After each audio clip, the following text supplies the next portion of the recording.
Hello. Okay. Happy Friday and good time of day. Could be morning, could be otherwise. Just realized I forgot to change the color of the microphone that I'm wearing. White looks better or black? I think black would have looked better. Anywho. Yeah. I suppose we can just start, right? I don't have anything to check. Just the fact that I'm currently editing a video, having fun with it, which is fun. It's been a long time since I felt like editing a video because it's tiring. So, yeah.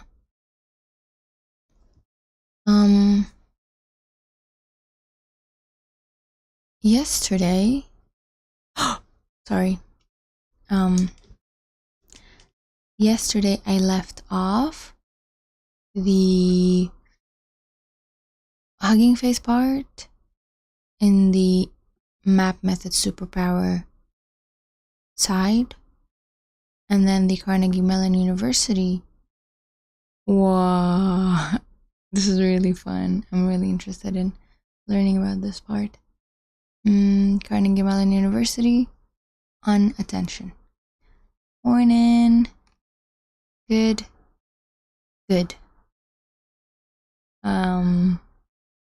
Yes. I was about to say good, thinking about what time zone you might be in, but it's alright. Good morning. What am I thinking? I'm thinking to either start here or here, but I think it would be better for me to start here, as much as I want to listen to the attention side of the thing. Okay.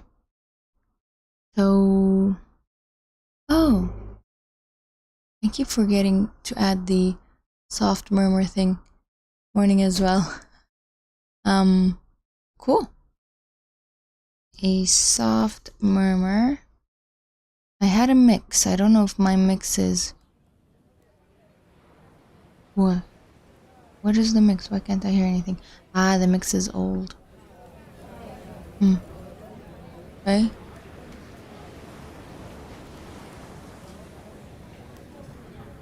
Let's do birds, why not?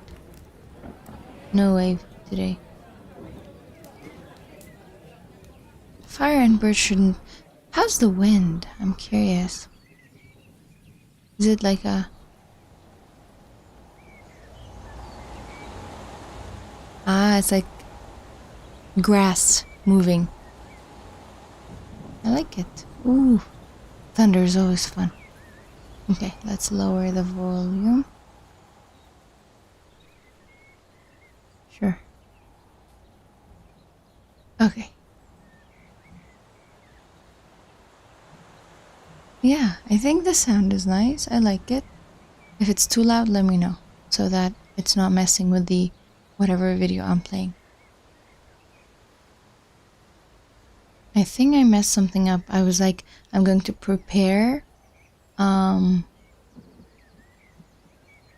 Restart, yeah, definitely. I'm going to prepare so that when it comes to running code, I don't need to worry about yesterday's stuff, but... Shut up. Wait. The restart worked? I don't get it. This took 6 minutes. That's unfair. Ah, you were expecting me to say yes, no? Ah, it's already there? Whoops. My bad. Okay. Just running everything without giving it a second thought.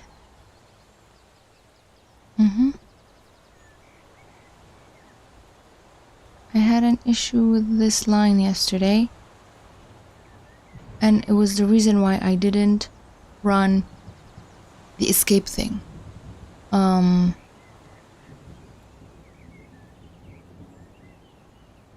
This filter we did. Ah, the sword.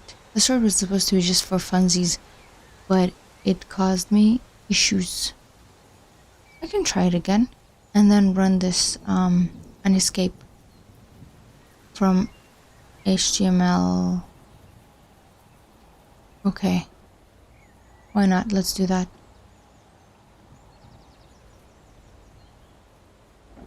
I'm gonna uncomment this and see if it works, and if it doesn't, it's cool. Life can be like that sometimes.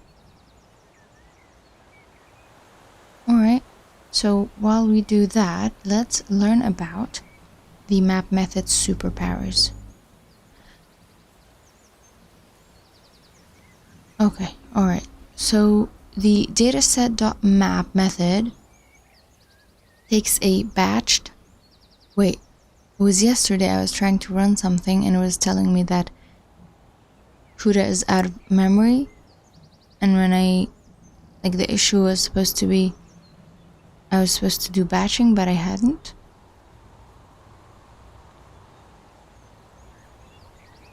Okay. Okay, I hope this doesn't happen again.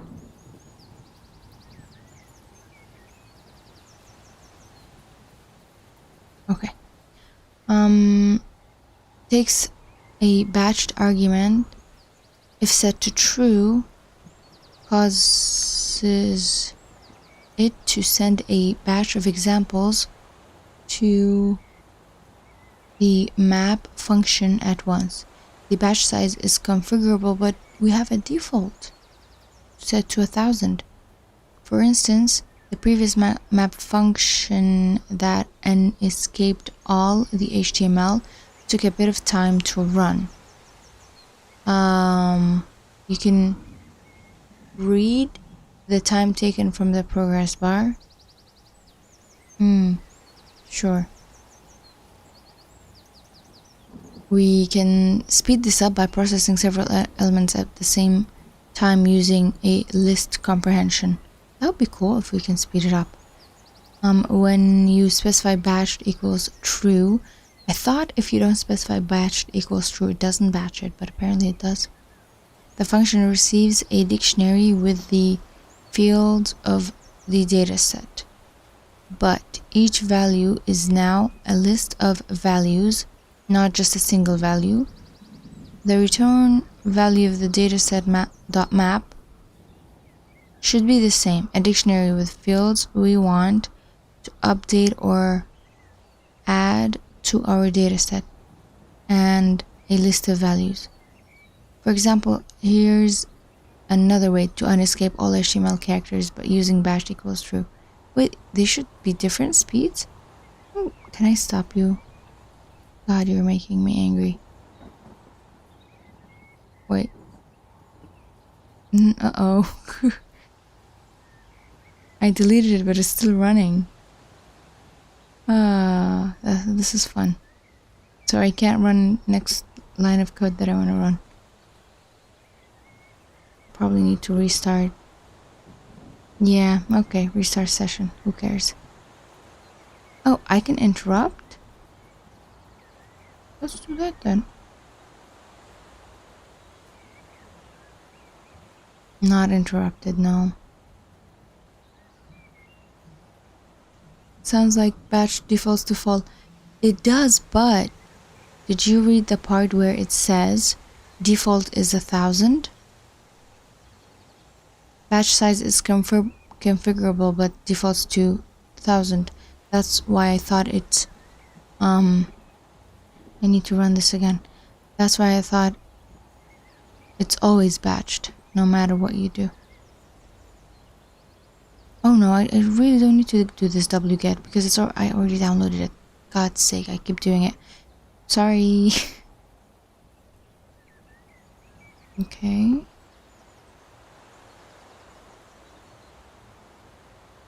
And last line should be the HTML is... Oh, are we going to get an error for that? Import HTML. Got it. Okay, let's do that.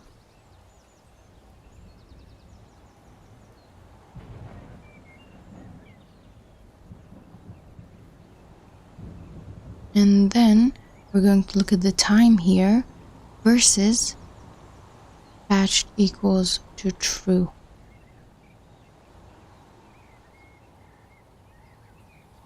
Hold up, what are we doing? Okay, we were here.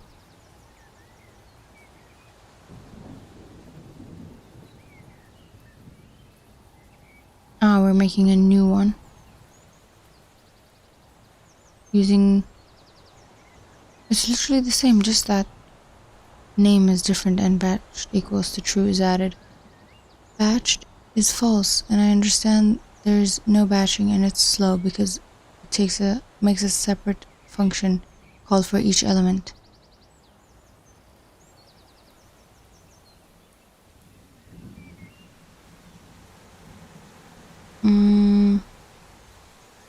If. Oh, sorry, I didn't read the if in the beginning.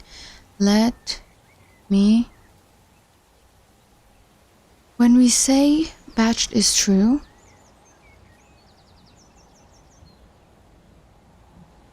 not just a single value, a list.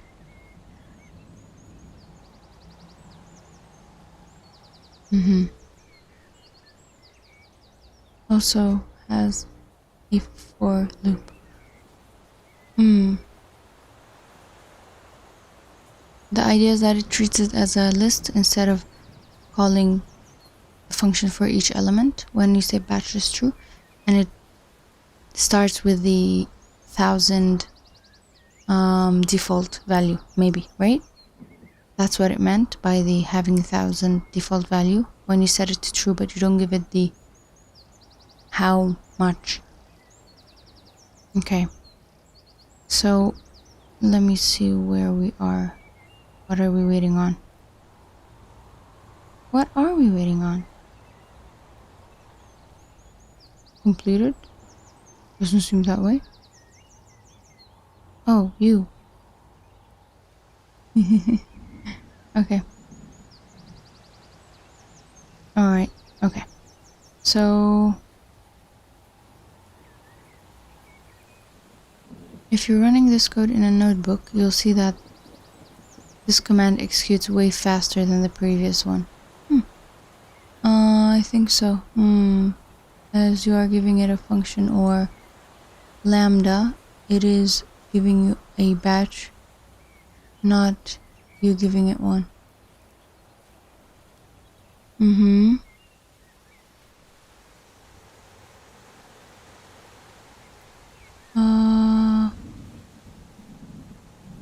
What was it? Oh, okay. Just checking.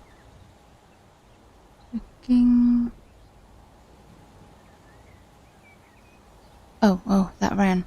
Do you see the difference? 40 seconds to 1 second? That's huge. You say call my function and send it data. Yes. Apply this function for the rest of the data, yes. Yeah. I'm disappointed in Python. Why? Because of the difference in time? That's a lot. It's crazy. Don't get your hopes up, you don't get disappointed. That is life. If you're running this code in a notebook, you'll see that is way faster. And it's not because our reviews have already been HTML unescaped. If you re-execute the function from the previous section without batch equals true, it will take the same amount as before. This is because list comprehensions are usually faster than executing the same code in a for loop. And we also gain some performance by accessing lots of elements at the same time instead of one by one. Yeah, basically repeating what you said. Yep. Yeah. Overhead. Using dataset.map with batched equals true will be essential to unlock the speed of fast tokenizers that we'll encounter in chapter 6, which can quickly tokenize big lists of text. For instance, to tokenize all the drug reviews with a fast tokenizer, we could use a function like this. So we're getting auto tokenizer from pre-trained BERT base cased, not encased, cased. And then we're calling tokenize, then we'll have to map it. As we saw in chapter 3, you can pass one or several examples to the tokenizer, so we can use this function with or without batched equals true.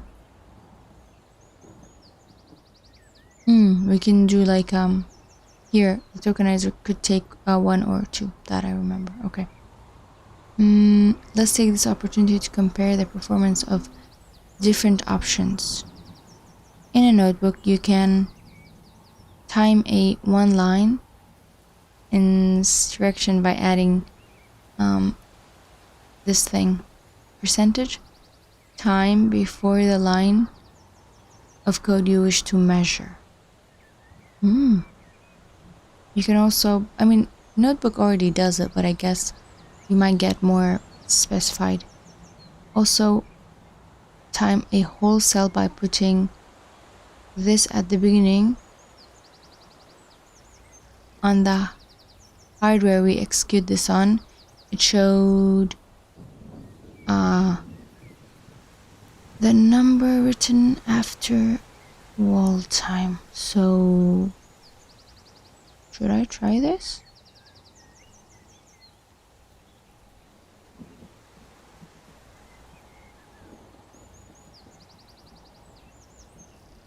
I want to see what's the difference between this time and the other time.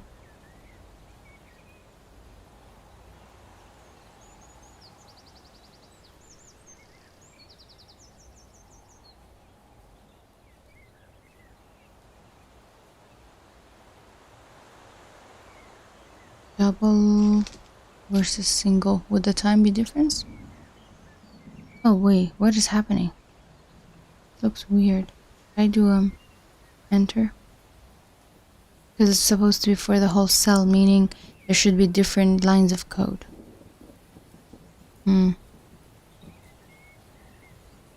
So it's alright.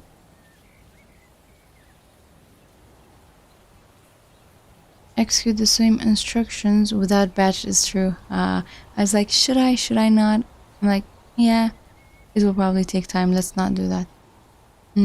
Add, then try it with a slow tokenizer. Use fast equals false. What is that? In the pre-trained method, you can see the numbers you get. I'm good. I don't want to try something super slow.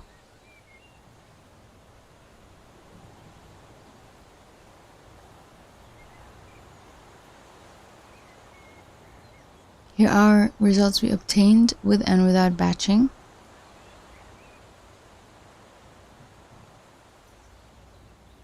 With a fast and slow tokenizer, I don't know what a slow tokenizer is supposed to be, but batched false 1 minute, batched true 10 seconds.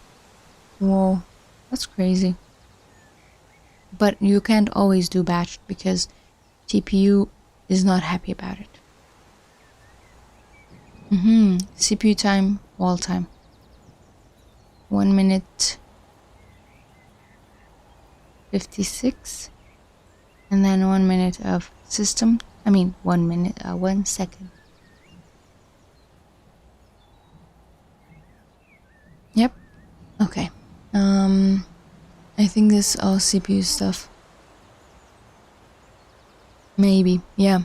I mean, this here, I didn't even change the runtime type. So yeah, it's all CPU stuff. And then wall time is 1 minute 32 seconds, which is close to this one. Okay. This means that using a fast tokenizer with a batch true option is 30 times faster than the slow counterpart. with no batching.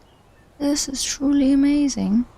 That's the main reason why fast tokenizers are the default when it using auto tokenizer, and why they are called fast. I mean, I still don't know why we have fast tokenizers and slow tokenizers, but I am too lazy to try and figure it out.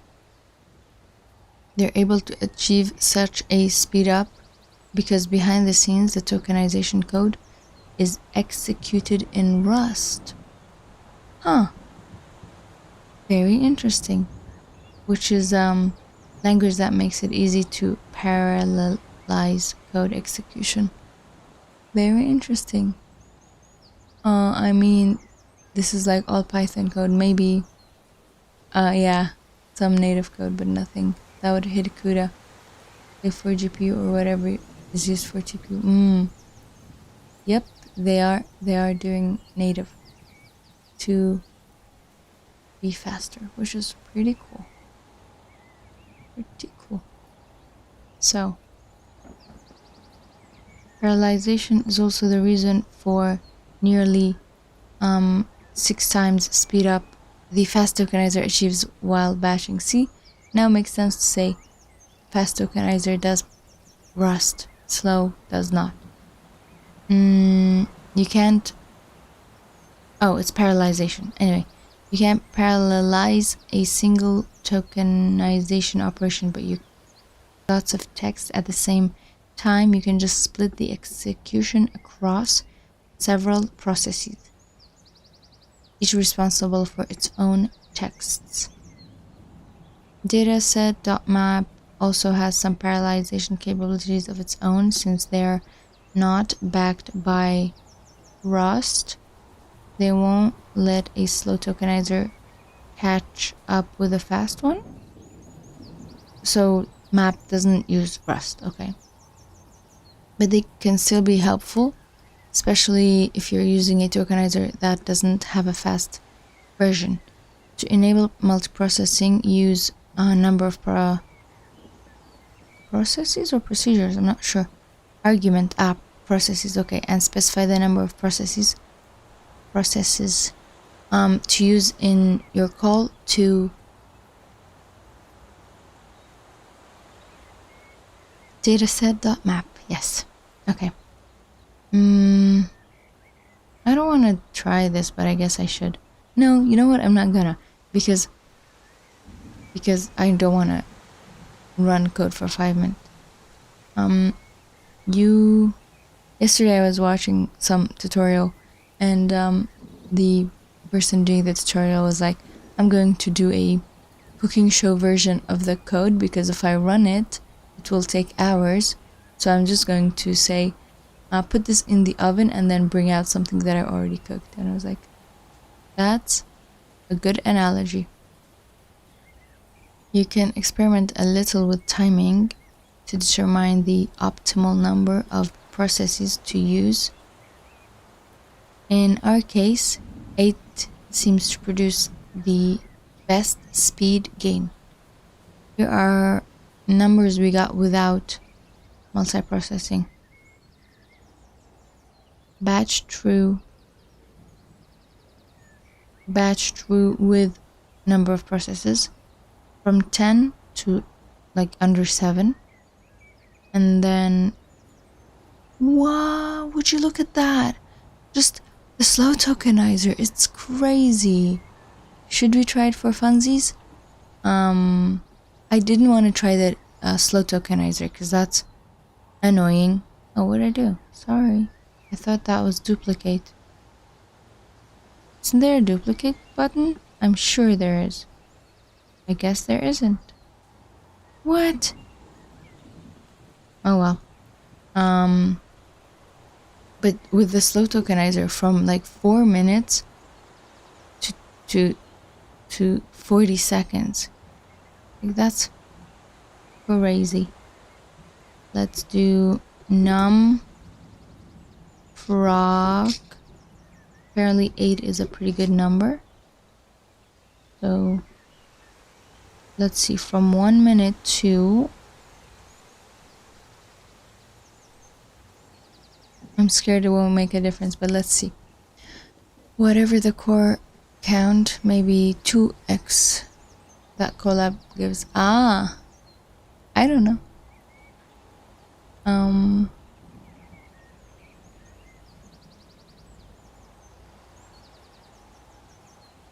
Let's see. Maybe it might shave off like 30 seconds. There are much more reasonable results for the slow tokenizer, but the performance of the fast tokenizer was also substantially improved. Note, however, that won't always be the case. For a number of processes other than 8, our test showed it was faster to use batch equals true without that option. So you have to like test it, basically. In general, we don't recommend using Python multiprocessing for fast tokenizers with batch equals true. Interesting. Now, I mean, I can try other numbers like 4 and see if it makes a difference, but these two numbers are same. It's the same number with 1 second difference. No wonder they're saying don't use it with batch equals true. Can I choose a different number of processes? Does that make any difference? Like lower? I don't know if that's a good idea or not. But I am curious. Using number of processes to speed up your process is usually a great idea as long as the function you're using is not already doing some kind of multiprocessing on its own.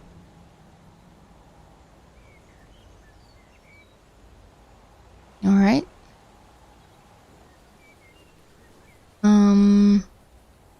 All of this functionality condensed into a single method is already pretty amazing, but there's more. Wait, there's more? With dataset.map and batch equals true, you can change the number of elements in your dataset. This is super useful in many situations where you want to create several training features from one example, and we will need to do this as part of the processing for several of the NLP tasks we'll undertake in chapter 7. In machine learning, an example is usually defined as a set of features that we feed to the model, like a sample. In some contexts, these features will be the set of columns in a dataset, but in others, like here for question answering, multiple features can be extracted from a single example and belong to a single column. You mean a row? Like data thing. I forgot. What did we call rows? There's a name I learned at school, I just forgot. It's not like a profile, but something close to that because it has all the information. Alright, we shaved off 6 seconds. 7. Okay. Let's have a look at how it works. Here we will tokenize our example and truncate them to maximum length of 128, but we will ask the tokenizer to return all the chunks of the text instead of the first one. This can be done with return overflowing token equal true.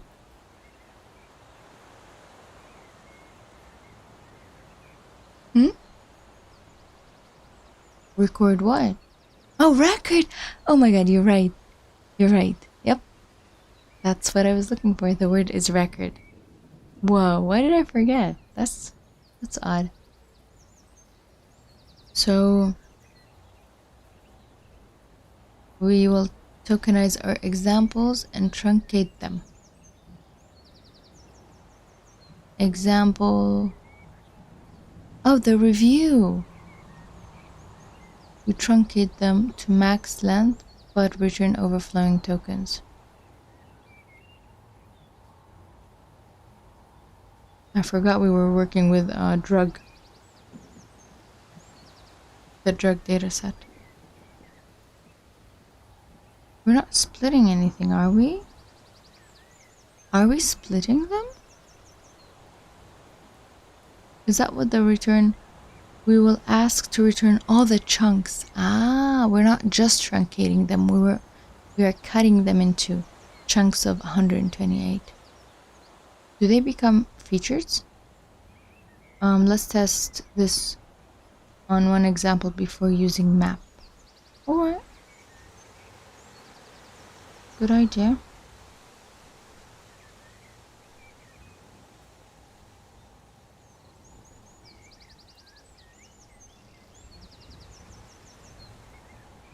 Len of input for input in result input IDs.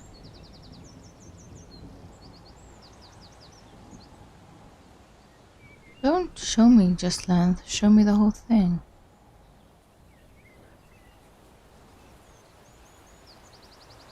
Why? Oh, it's tokenized, that makes sense. Sorry, I forgot I already tokenized it a bajillion times. Okay, my bad. So we are splitting the tokenized text. Tokenizer,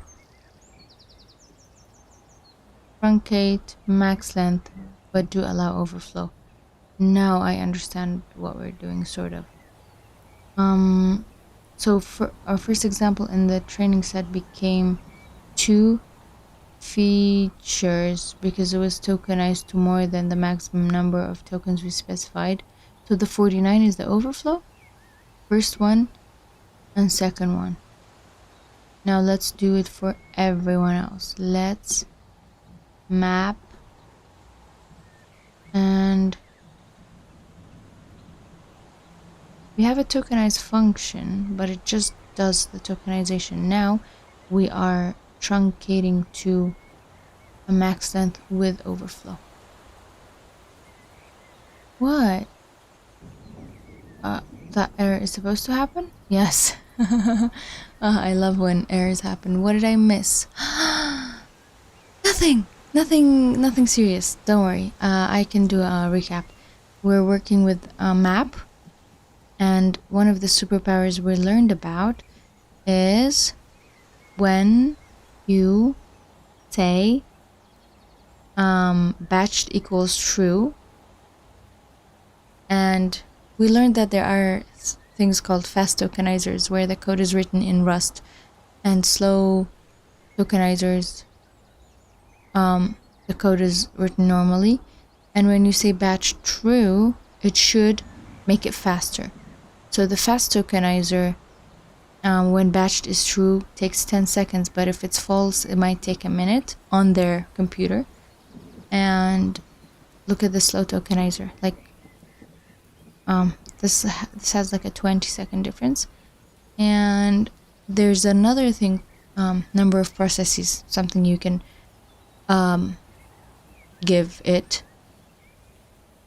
and that also saves a lot when it comes to the slow tokenizer.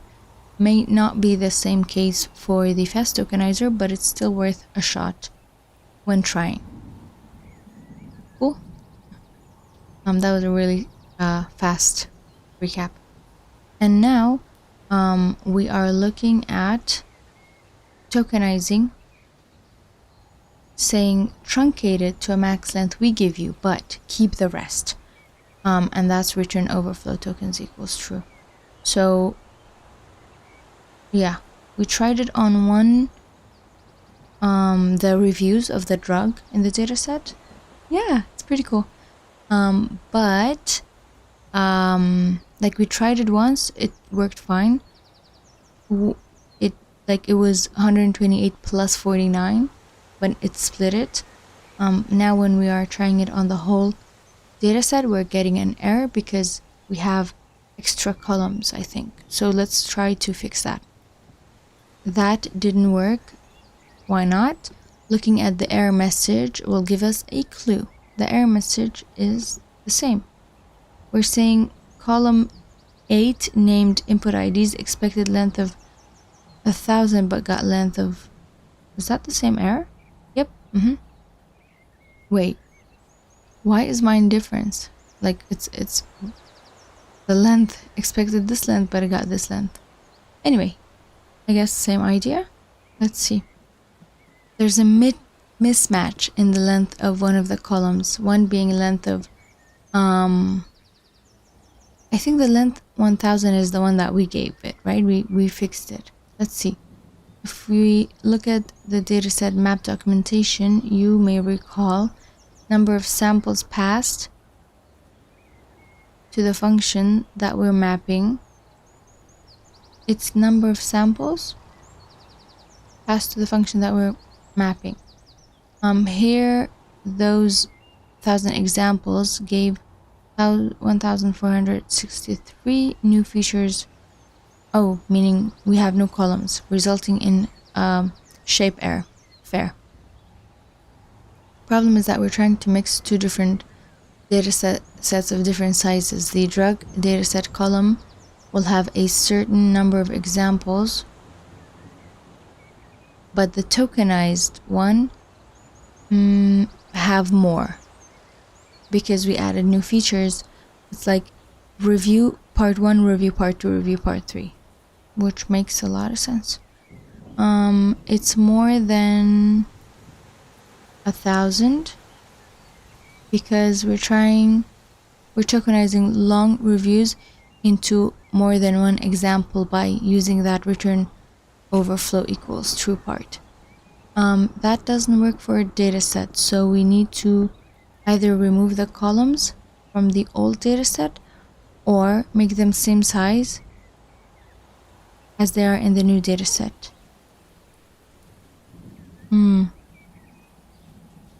Okay, we can do the former by doing remove columns, but won't we lose data if we remove it?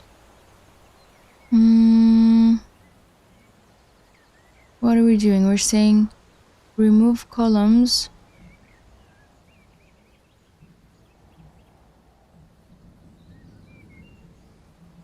train column names. Are we removing everything that is from the old data set? Because I remember tokenization adds to it. So like we just want the tokenized columns, not the old columns. Is that a good thing?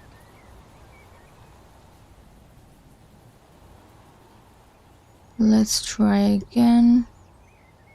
Now with removing columns while mapping. Something you can do, apparently.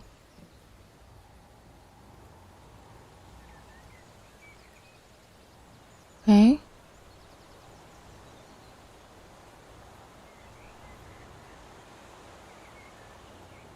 So we can check our new dataset has more elements than the original by comparing length, tokenized versus non-tokenized. So now we'll just have the tokenized information. Okay. We mentioned that we can also deal with the mismatched length problem by making the old columns the same size as the new ones. How would we do that? To do this, we'll need to overflow to sample mapping. Wait, that's already built in? Why didn't you say so? Field the tokenizer returns when we set return overflowing tokens to true. It gives us a mapping of the new feature index to the index of the sample it originated from. Like a hierarchy? I should have said, oh, it is batch true. Okay. But it still takes a minute. We can associate key present in the original dataset with a list of values to the right size by repeating the value of each example as many times as it generates new features. Are we creating fake columns? So we're saying, looking at the overflow to sample mapping for key value in example.items. So for each item in our example thing, which is not a record, it's a no, it doesn't sound like a record.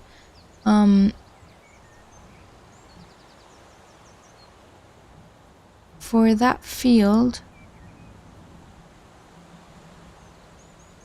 value I for I in sample map.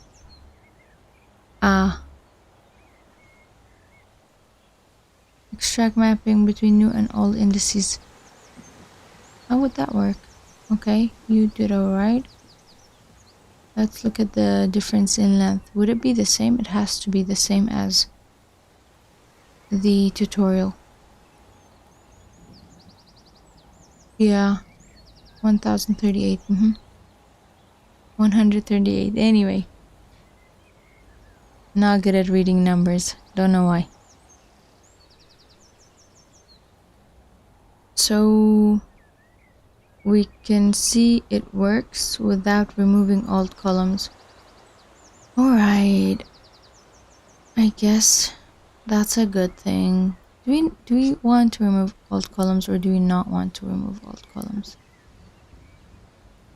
Before I do that, I actually want to look at the current version of the tokenized dataset, and then after we get the columns back. Right now we have input IDs, token type IDs, attention mask, and overflow to sample mapping, which is something we're not using. But if we try the splitting again without removing, there should be more features. So that's going to take 2 minutes. Alright, you do that.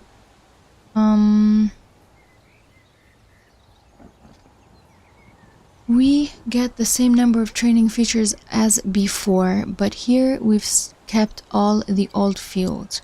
If you need them for some post-processing after applying your model, you might want to use this approach. Got it? We have the option to do both, which is pretty cool. Okay. Now we've seen how the HuggingFace dataset can be used to pre-process a dataset in various ways. Yes, we have. Although the processing function of the HuggingFace datasets will cover most of your model training needs, there may be times when you need to switch to pandas to access more powerful features.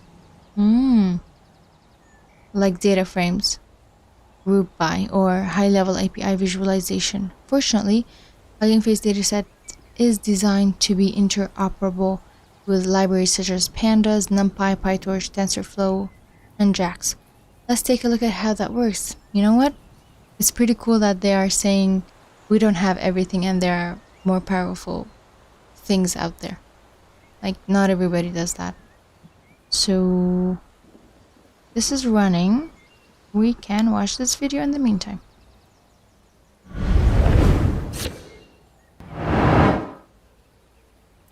Datasets and data frames equals love.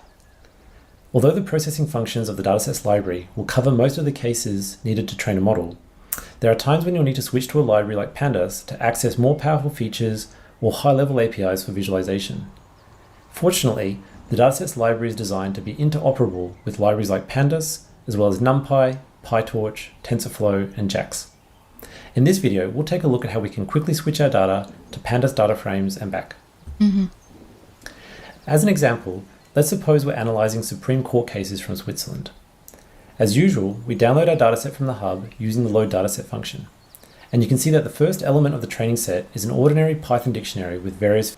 Oh, it has the all languages because in Switzerland, French and Germany are both official languages, right? ...fields of interest. This is Deutsch, German. Now suppose that before we train any models, we'd like to explore the data a bit. For example, we might be interested in knowing which legal area is the most common, or we might want to know how the languages are distributed across regions. Answering these questions with the native arrow format isn't easy, but we can quickly switch to pandas to get our answers. The way this works is that by using the setFormat method, we will change the output format of the dataset from Python dictionaries to pandas data frames. As you can see in this example, each row in the dataset is represented as a data frame, so we can slice the whole dataset to get a single data frame of the corpus. It is prettier when you look at tables, right? The way this works under the hood is that the datasets library changes the magic getItem method of the dataset. The getItem method is a special method for Python containers that allows you to specify how indexing works.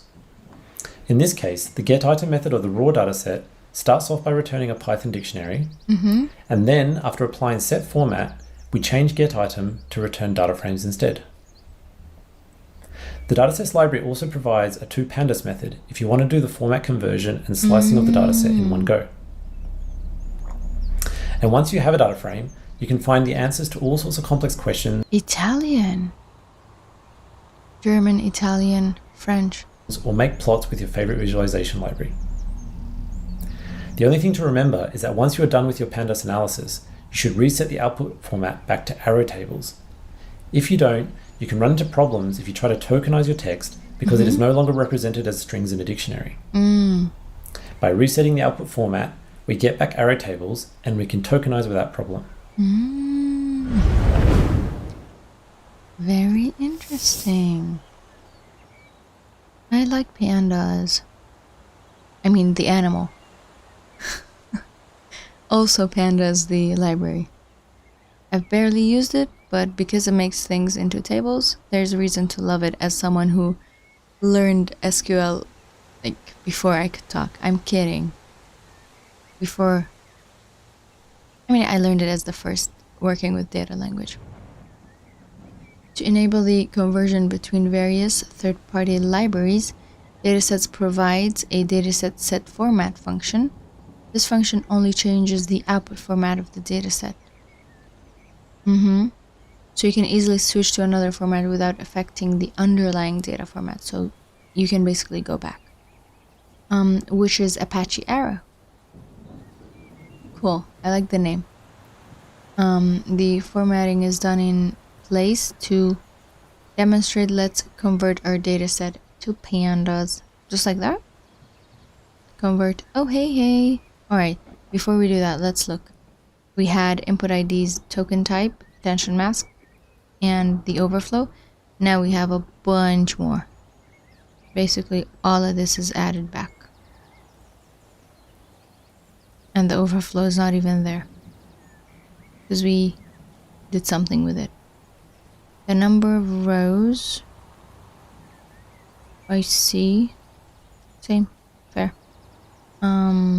Let's update. Do I not have to say... Do I not have to assign it? Because if I have to assign it and I'm not doing it, it's not my fault. I've been burnt before. I've been hurt by the HuggingFace datasets library. I can't take it anymore. Where were we? Now when we access elements of the dataset, we get a pandas data frame instead of a dictionary. Alright, let's take a look. Let's look at more. We're not looking at the tokenized dataset, by the way. This is the main dataset that we're playing around with. How pretty, What is that? What? By the click of a button. Oh my god, this is so pretty. I'm gonna cry now. What? Stop. This is crazy. Hey, don't do that. Distributions, categorical distributions. What did we have? We had this thing. Type of pills. Conditions.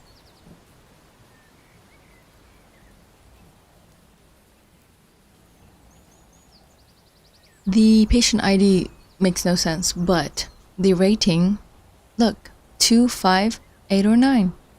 That's the distribution of the rating. That's pretty cool. you look at it and then timeline 2010 to 2015. Oh, there's a 2016 here as well. Oh, useful count with the review length, with rating. If it's rated high, it has a, this is weird, useful count super low, rating high. This one is weird. This one makes sense to me. Is that a time? Patient ID with time between 2009 to 2015, but also I think we had a case in 16. Ratings, useful count. So pretty. Data analysis in shambles. It's pretty though. Hello, sorry. I know I read your name yesterday, but now I'm struggling. Dejo Corey. Should I just go by call you Corey, or should I call you Dejo or something? Help me out. What is this? Each of them are like sharing different types of information, so it's pretty to look at. This is drug name. This is patient ID. This is not informative. ID is not informative unless it, even if it's serial, it's still not that informative. Yes, data analysis. I like it. Sorry, I got lost. Let's create a pandas data frame for like a pandas dot data frame for the whole training by selecting all the elements of the drug. Oh, we're just looking at the whole thing? Now we're doing the assigning. We didn't do assignment last time, but now we're doing it. Okay, go. By the way, the Corey, let us know what you are interested in, AI or ML or stuff. Under the hood, dataset.set format changes the return. Wait, what's dunder? I forgot.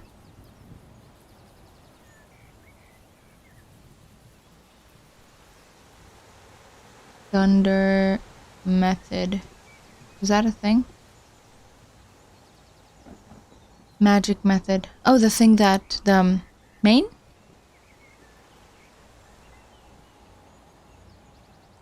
Operator overloading. Are they supposed to be like main? Oh, the things with the things. Okay, got it. Why is it called dunder? Double underscore. Thank you. I heard that somewhere. Anyway, changes the return format for the dataset get item dunder method. This means that when we want to create a new object like train data frame or from a dataset in the pandas, we need to slice the whole dataset to obtain pandas data frame. You can verify yourself. Hold up.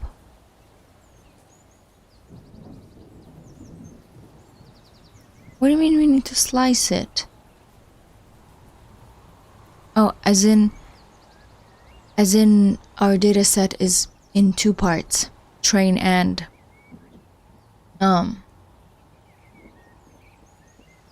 validation. So we need to have them each be their own thing. From here we can use all the pandas functionality that we want. For example, we can do fancy chaining to compute the class distribution among the condition. I already did that, but here I already pressed the button and I got all the fancy things that ever fancy happened, but it was just for the example. So frequency, we are saying frequencies train df. I mean, I get why it's written like that. Interesting, they have a default getter method. That's a question. Should I be able to answer you? Or like a get and set, right? Why for train and thing is, when we got the data after wget, we ourselves put them together. We said load data set, train, test together, merge. And each time we went to work with train, we called it separately. So would that be the get? Where were we? So we're saying our train DF is now a data frame of the training part of the drug data set. We're saying for the condition feature column, we want value count to frame, reset index, and rename it to index, condition, frequency. Let's have a look. I'm not gonna press stuff. What is that supposed to be? I wanna press it. Convert this to interactive table. How? Oh, something that like I can press? Filter. Oh, that's pretty cool. How do I undo? Is there a way for me to undo this? Do I just run it? So, frequency, we have a huge amount being, let's make this a chart or something. Aren't we going to do that? We're just going to look at it? Alright, let's just look at it. We have birth control, depression, acne, anxiety, and pain. Surprising that pain is the least. I guess all of the other ones call pain, so pain is too general. Interesting. That's all the drugs that we're testing? We're doing the... Wait, no, they're not drugs. They're conditions. These are conditions, not drugs. Should we do the same thing for the drugs? Because I'm curious. I think we had like a lot more drugs. I don't know. We have the feature thing up here. I'm gonna need to hide you because you are... They were called drug name. There we go. Don't we put all of these to lower? Why is N capital? I remember struggling with that a lot. Let's do the same for drug name. And see what we have. 4? Are they all just 4 or am I only seeing 4? How does that make sense? I'm not limiting anything anywhere. We have these things that I have no way of look. The count of drugs are different from the count of conditions. Should they match? Shouldn't they match? It's odd. Like 27,000 versus 3,322. There has to, like, this has to be more data. Apparently it's just 4. So, now we're done with our pandas analysis. We can create a new dataset object by using the dataset from pandas function is below. What are we going to do with that? Rating per drug. What should we do? We are saying frequency and count. Oh, mine is the drug name thing. Mine is not the condition thing. Which is... Wait. Why is it called frequency and count and not drug name? I renamed it. Okay. Average drug rating per drug stored in a new. So here we are using count. Should we try for average? Because value counts. How would that work with average?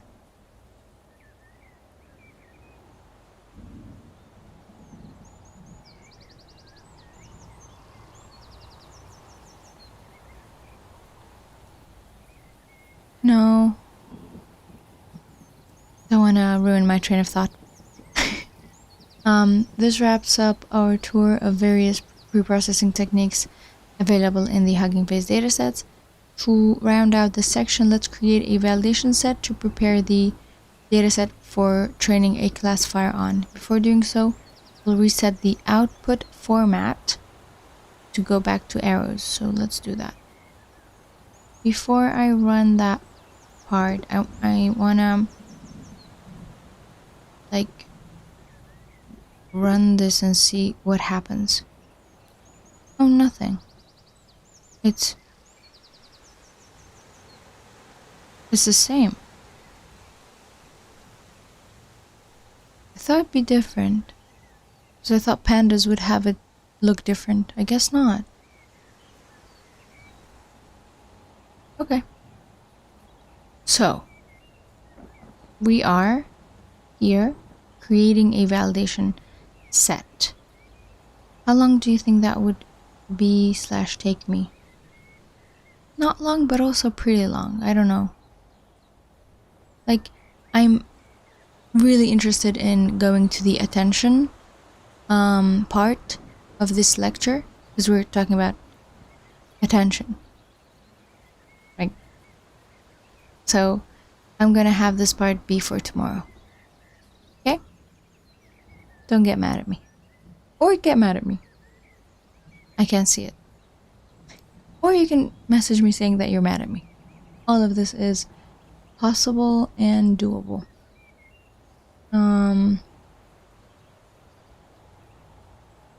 There is no getting mad at a person emoji on YouTube. There should be. I mean, the react thing. Anywho. Attention. Let's refresh and start. Let me know if the sound is okay or not okay, okay? Okay, cool. I'll go into attention next. So the basic idea about attention is that... I'm trying to learn. Oh, thank you. I would like to think that I am calm, yes. Awesome. Are you also interested in learning natural language processing or ML or like, yeah, it's cool. Are you taking courses by yourself or with me? Like, because even like the fact that we're taking the course together, it would still be cool if you guys did the quiz part, or the maybe like later on you go and run some of the code and edit some stuff. Like as a study group, it would be cool if we did it together and you ran something and it worked, or mine didn't work, or yours didn't work, and you put it on Discord and stuff like that. That would be, I'm guessing, more useful on your end. Oh, hi! Are you a first-time chatter? Yes, you are. Taking Golang courses. That's cool. My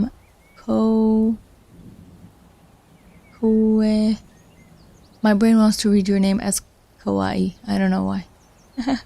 What course am I taking? Oh, so there are 2 different courses that I'm taking. One of them is from HuggingFace Learn.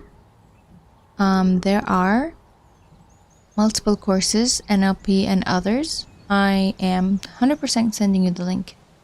There you go. Or is it the Golang one you're asking about? Because I'm not doing Golang. But HuggingFace Learn has multiple courses that you can do. I'm currently taking the NLP course. And also, for the Carnegie Mellon University one, it's a course that the professor put on YouTube. It's a lecture. And I can send you the link for the playlist. But note that there is a website linked below with the lecture slides and all that. Alright? So here's the link for that as well. Use it however you like it.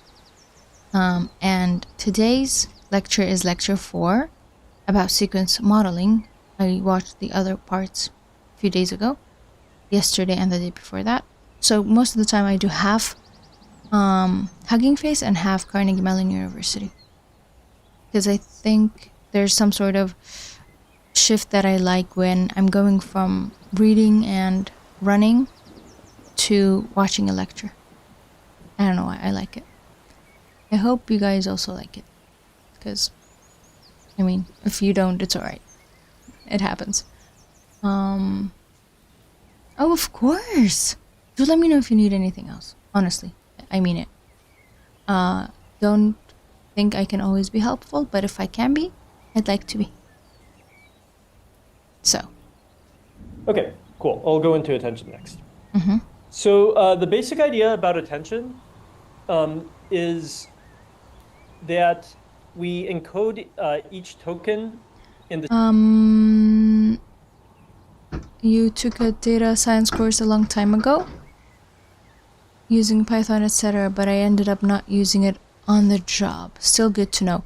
Oh, definitely Python is good to know, even if you don't use it. Yeah, I've learned languages for jobs. And then learned languages while doing jobs. Definitely it's good to know. Like, even if you don't use it now, you might use it down the line, because Python is like, everybody's using it, so it's not a waste. And data science is definitely not a waste right now. I don't know if it's in the future, but our generation is okay. We are currently okay. Don't know what will happen in the future. The sequence into a vector.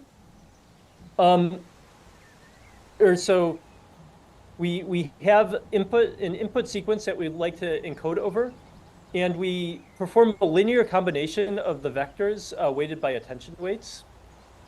And there's two varieties of attention that are good to know about. The first one is cross attention, where each element in a sequence attends to elements of another sequence. And this is widely used in encoder-decoder models, where you have one encoder and you have a separate decoder. These models are popular. This example is like translation. Learning about decoder models, encoder-decoder, translation summarization, where you like transform, pun intended, the input. Popular models that are like this that people still use a lot are T5 is an example of an encoder-decoder model, or MBART is another example of an encoder-decoder model. Yep. But basically, the way cross-attention works is we have, for example, an English sentence here. Wait. And we... Korewa means this is? Like, I've heard it 1,000 times in anime. Never tried to understand it. We want to translate it into a Japanese sentence. And so when we output the first word, we would mostly upweight this, or sorry, we have a Japanese sentence and we would like to translate it into an English sentence, for example. So when we generate the first word, kore in Japanese means this. So in order to output the first word, we would first do a weighted sum of all of the embeddings of the Japanese sentence. Okay. And we would focus probably most on this word up here, kore, because it corresponds to the word this. In the next step of generating an output, no way. We would attend so what is not is. Got it. To different words, because different words correspond to is. So you Or would attend it to is. desu, which corresponds to is. When you output and, actually This there's is no so word complex. in the Japanese sentence that corresponds to and, so you might get a very like blob, like inattention weight that doesn't look very, that looks very smooth, not very peaky. And then when you do example, you have strong attention on the word that corresponds to example. This is really pretty. Also, the birds are loud, right? Like, I up the volume and the birds are being loud. Should we kill some birds? Because I like the wind, but the bird is being too loud. Chill. Okay. There's also self-attention. And It's okay. self-attention, basically what it does is each element in a sequence attends to elements of the same sequence. Mm-hmm. And so this is a good way of doing sequence encoding, just like we used RNNs, bi-RNNs, convolutional neural networks. And so the reason why you would want to do something like this, just Yeah, I was about to ask why should we do this?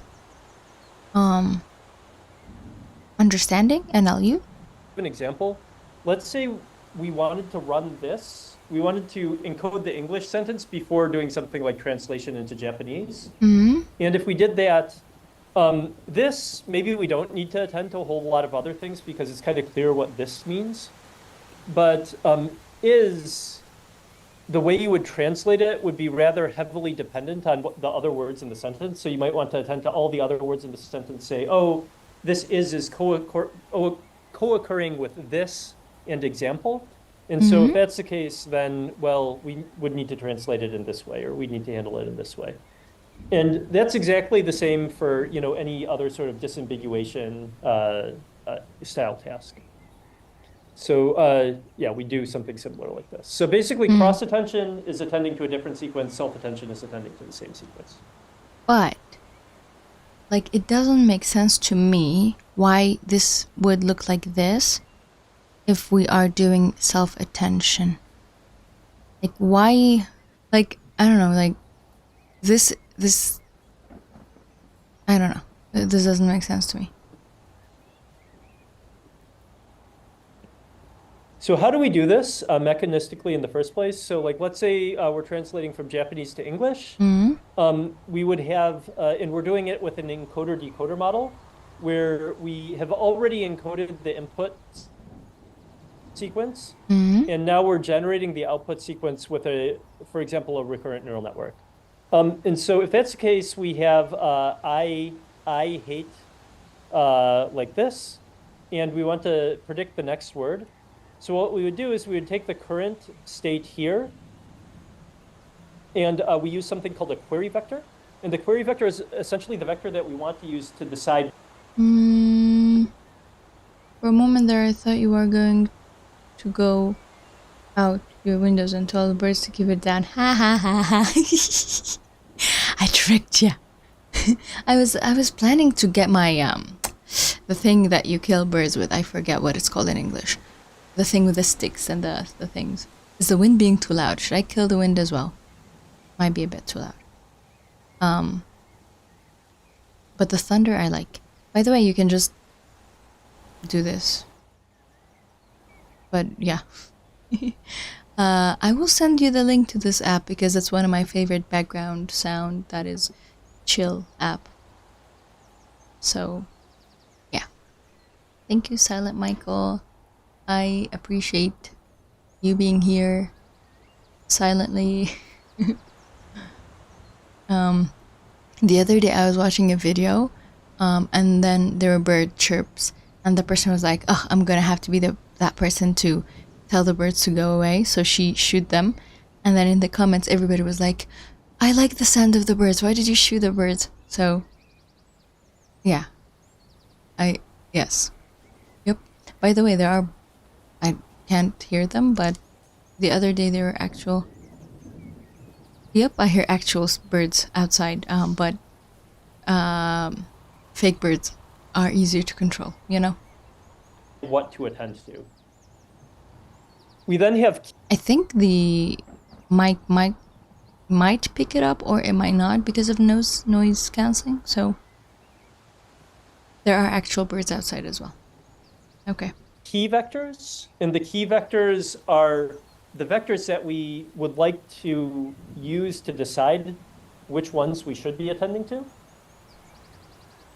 And then for each query key pair, we calculate a weight. And we do it like this. This gear here is some function that takes in the query vector and the key vector and outputs a weight. Haha. And notably, we use the same function every single time. This is really important, again, because like RNNs, that allows us to extrapolate to unlimited length sequences, because we only have one set of, we only have one function no matter how long the sequence gets. So we can just apply it over and over and over again. Once we calculate these values, we normalize so that they add up to 1 using the softmax function. And basically, in this case, that would be like 0.76, et cetera, et cetera. Oops. So step number 2 is once we have this these attention values here, notably, these values aren't really probabilities, despite the fact that they're between 0 and 1 and they add up to 1, because all we're doing is we're using them to combine together multiple vectors. So we don't really normally call them attention probabilities or anything like that. I just call them attention values or normalized attention values. But once we have these attention weights, we have The cog thing? I don't know. I don't know if we call them activation function within this scope thing, but maybe?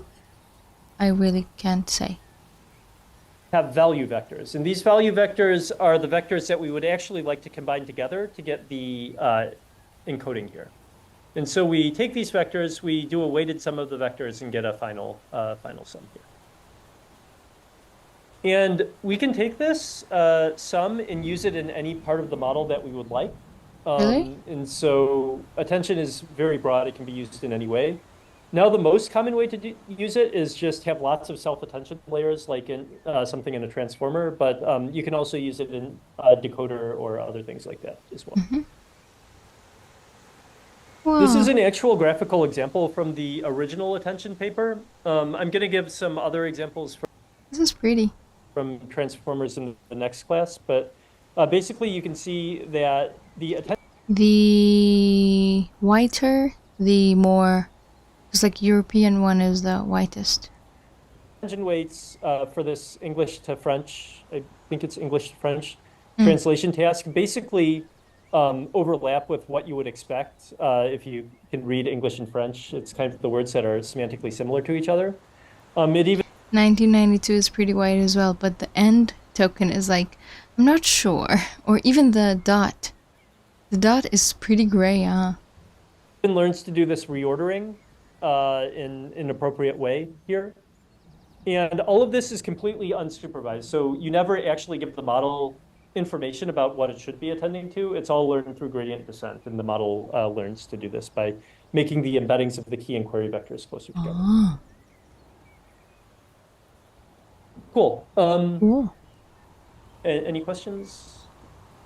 Not yet, no. Okay.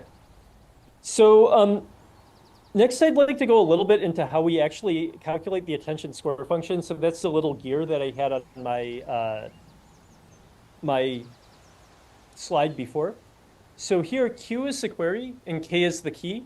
The original attention paper used a multi-layer neural network to calculate this. So basically, what it did. Just calling it a multi-layer perceptron makes me happy. Because, like, perceptron is like, what, 1950s? It is it concatenated the query and key vector together, multiplied it by a weight matrix, calculated a tan H, and then ran it through a weight vector. So this is essentially very expressive. It's flexible. It's often good with large data, but it adds extra parameters and computation time to your calculations here. So it's not as widely used anymore. Ah, okay. The other thing which was proposed by Luang et al. Is a bilinear function. And a bilinear function, basically what it does is it has your key vector, it has your query vector, and it has a matrix in between them like this. That and, seems simpler. Then you calculate, Just looking at the equation, this versus this seems simpler, right? By the way, did you guys know you can move the thing around and put it up here? So this is nice because it basically can transform the key and query together here. People have also experimented with dot product, and the dot product is basically query times key. query transpose times key or query dot key. Mm. This is okay, but the problem with this is then the query vectors and the key vectors have to be in exactly the same space, and that's kind of too hard of a constraint, so it doesn't scale very well if you're working hard, if you're like training on lots of data. Then the scaled dot product, here, one problem is that the scale of the dot product increases as the dimensions get larger. And so there's a fix to scale by the square root of the length of one of the vectors. And so basically you're multiplying, you're taking the dot product, but you're dividing by the square Size. root of the length of one of the vectors. Does anyone have an idea why you might take the square root here? If you've taken a machine learning or maybe statistics class, you might have an idea. Any ideas? Yeah. Make sure number is not too big or too small. Yes, so we do want to normalize it, and so that's the reason why we divide by the length, and that prevents it from getting too large. Specifically, does anyone have an idea why you take the square root here, as opposed to dividing just by the length overall? Just felt like it. So this is pretty tough, and actually divide by the factor, but not stretching it overgrowth. That's interesting. I don't know what you mean by that, but that sounds fancy. Not stretching it. I didn't know one of the last times I did this class, and had to actually go look for it. But basically, the reason why is because if you have a whole bunch of random variables, so let's say you have a whole bunch of random variables, no matter what kind they are, as long as they're from the same distribution, they're IID, and you add them all together. Okay. Then the variance, I believe. Yeah, the variance of this, variance, standard deviation, maybe standard deviation of this goes up square root. Yeah, I think standard deviation goes up, dividing by something that would divide by this the standard deviation here. So it's made like normalizing by that.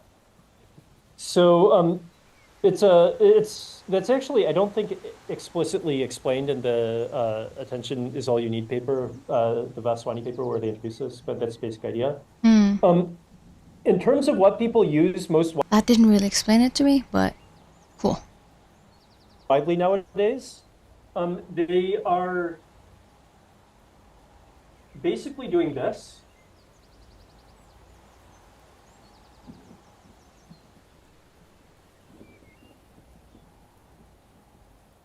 Oh, what happened? Oh. More of a statistics thing.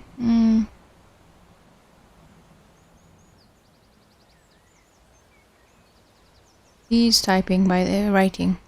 It's not paused, but he's quiet. They're taking the hidden state from the keys and multiplying it by a matrix, the hidden state by the queries and multiplying it by a matrix. This is what is done in transformers. And and then they're using this to they're normalizing it by this square root here, and thunder. So this is essentially a bilinear model. It's a bilinear model that is normalized. They call it scaled dot product attention, but actually because they have these weight matrices, it's a bilinear model. So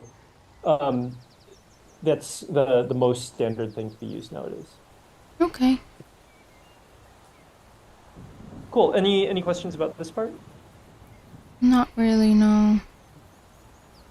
Okay. So finally, when you actually train the model, as I mentioned before,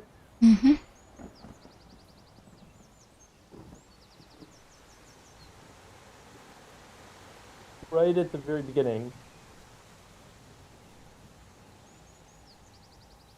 when we're training in It's like when you divide by its length, the variance between data points will distort as the bias is transformed? Or basis? Yes. Okay. I know most of the time whatever you do in, like, you try to make sure the numbers are not too different, so I think somehow you mean that. By the way, is there something wrong with the internet or the stream? Because OBS says it's fine, but YouTube is giving me some sort of yellow warning, telling me, oh shoot, something to do with not receiving enough video to maintain smooth streaming. But OBS is telling me it's fine, so I hope it's not an issue. In autoregressive model, we don't want to be referring to the future, to things in the future, because then, basically we'd be cheating and we'd have a non-probabilistic model. It wouldn't be good when we actually have to generate left to right. And so we... You hear buzzing. I'm guessing it's not my mic. Let me know if the buzzing is gone. Or is it? Is it the laptop heating up?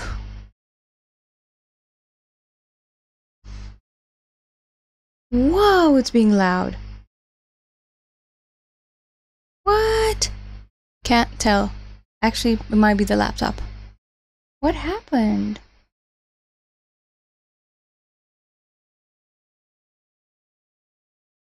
What?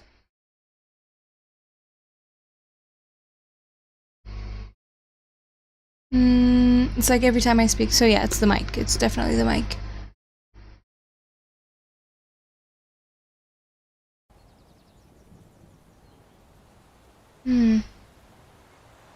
Ooh, the fan. Can you hear that? Wow. Very loud. Sorry about that.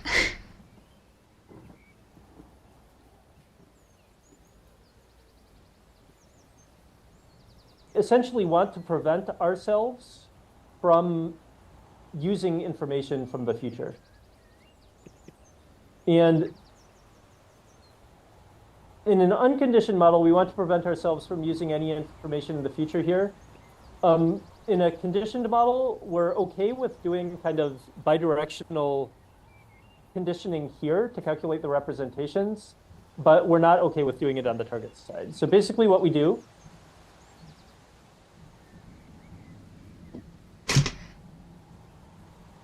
Oh god.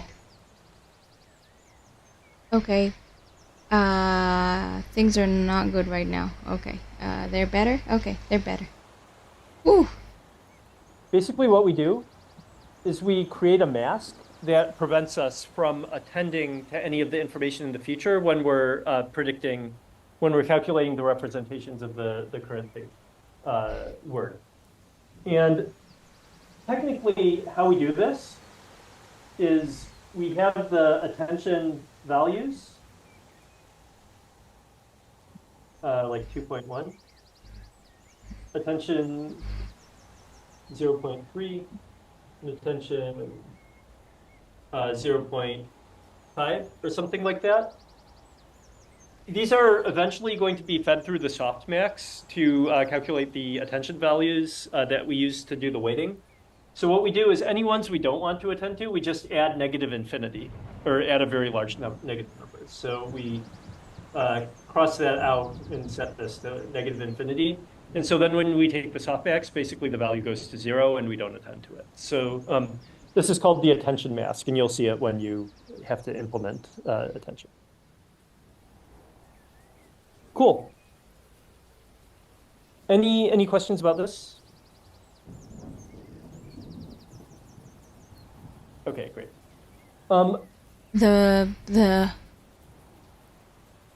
It's still being loud, so I'm trying to be quiet. That's why I'm not talking. So next I'd like to go to applications of sequence models. There's a bunch of ways that you can use sequence models of any variety. I wrote RNN here arbitrarily, but it could be convolution or a transformer or anything else. So the first one is encoding sequences. And essentially, if you do it with an RNN, this is one way you can encode a sequence. Basically, you take the last value here, and you use it to encode the output.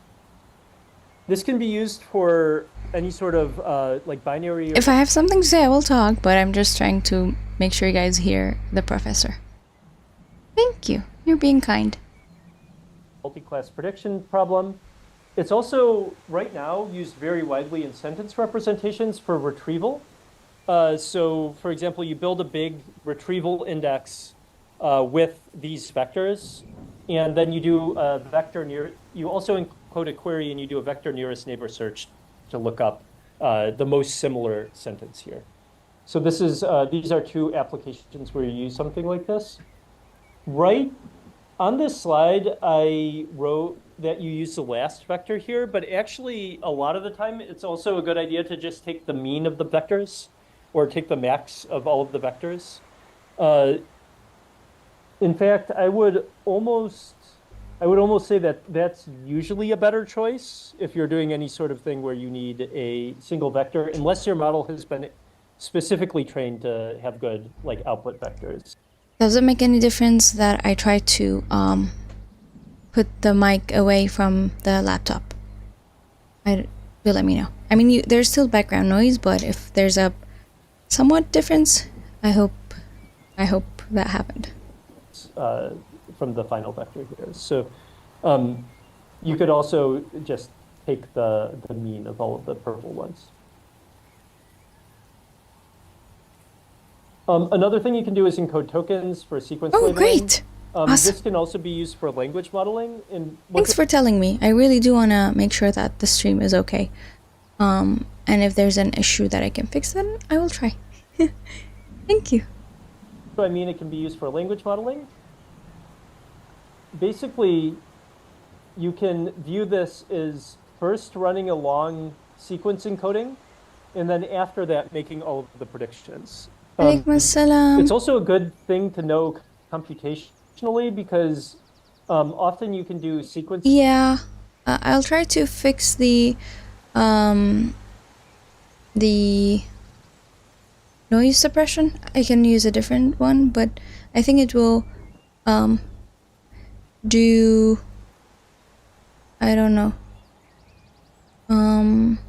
It's gone. The buzzing, first buzzing, okay. But there's a noise suppression thing. Okay.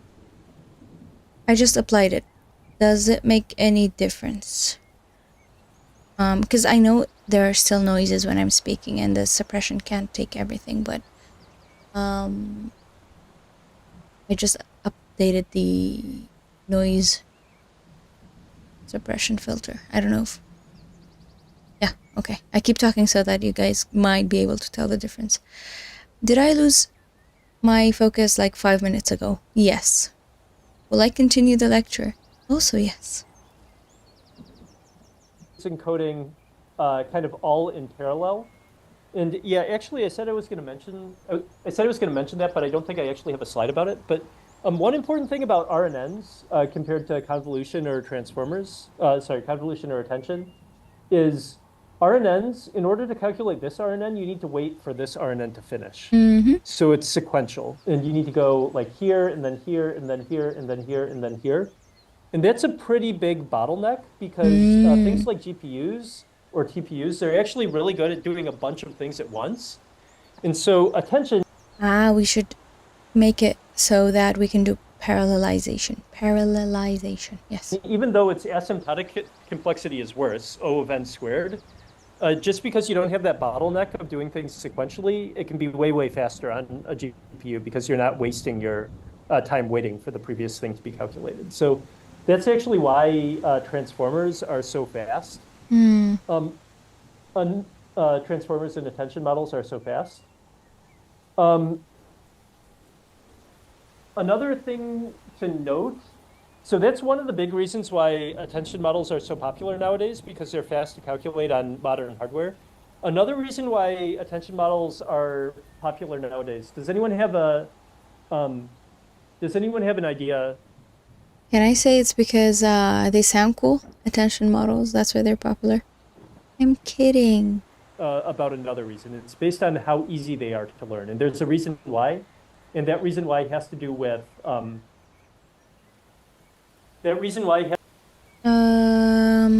Is it more like how MySQL does things for attention? Or are you saying the sequential thing here? Are you learning coding language or regular? Whoa, what was that? What was that? What was that? Your love and you just redeemed hydrate. Oh, thanks. I should hydrate. I will hydrate with coffee. Is that okay? I don't have water with me.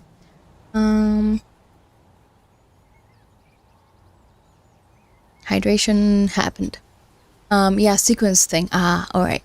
Jamie, you're a first-time chatter. Hi, welcome. What's up? Human languages or coding languages? I have an answer for you. It's a both. We can also do some stretching. Stretch. Okay, class. Everybody should do stretching. Do it with me. Arm on top of head, palm, what's entangled? I don't know. And then facing the roof. And then stretch like this just a bit. Okay, that's one. There are other ways. And then stretch sideways just a bit more. So. Okay, I went to physical therapy. I shouldn't have myself go there again. There. The answer is both. And I can prove it if you look at my Tuesday stream. I was learning Korean then. And now I'm learning natural language processing. Korean. Yeah. It's also on YouTube as a VOD. V-O-D. This is in Python, so technically I'm learning Python, but also nice. Also, natural language processing is technically how computers work with languages. For example, translation, speech to text to speech, just search, everything that has to do with human language and computers is called natural language processing. And that's what I'm learning today. And I've been doing it for the past 2 weeks. But also, human languages. I like them. I speak a few of them. It has to do with something I introduced in this lecture earlier. I'll give a hint. Gradients, yeah. More specifically, what's nice about attention with respect to gradients or vanishing gradients? Any ideas? Let's say we have a really long sentence that's like x1, x2. Still asking about attention. What languages do I speak? I can give you a 90% answer to that question. I'm not going to tell you my native language. But everybody probably knows already. But I speak English, which is not my native language, obviously. And can you hear the chicken sounds in the background when I'm talking? Also, I should be able to say that I speak Arabic, but if you ask me something in Arabic, and thank you, can you see it doing the frozen thing? Like it goes into my shoulder each time I move around. Yay, we can hear chickens. Marhaba to you too. Let me go back and answer some stuff. Arabic, I've studied it. I live in a country that main language is Arabic. English, because English, obviously. And Korean, because I like Korean. I think that's all. Basically, sequence modeling is like training AI to make predictions, right? Sequence modeling is a type of language modeling. Yes, And most likely, yes. To make predictions, yeah, good. Thank you. It does clip.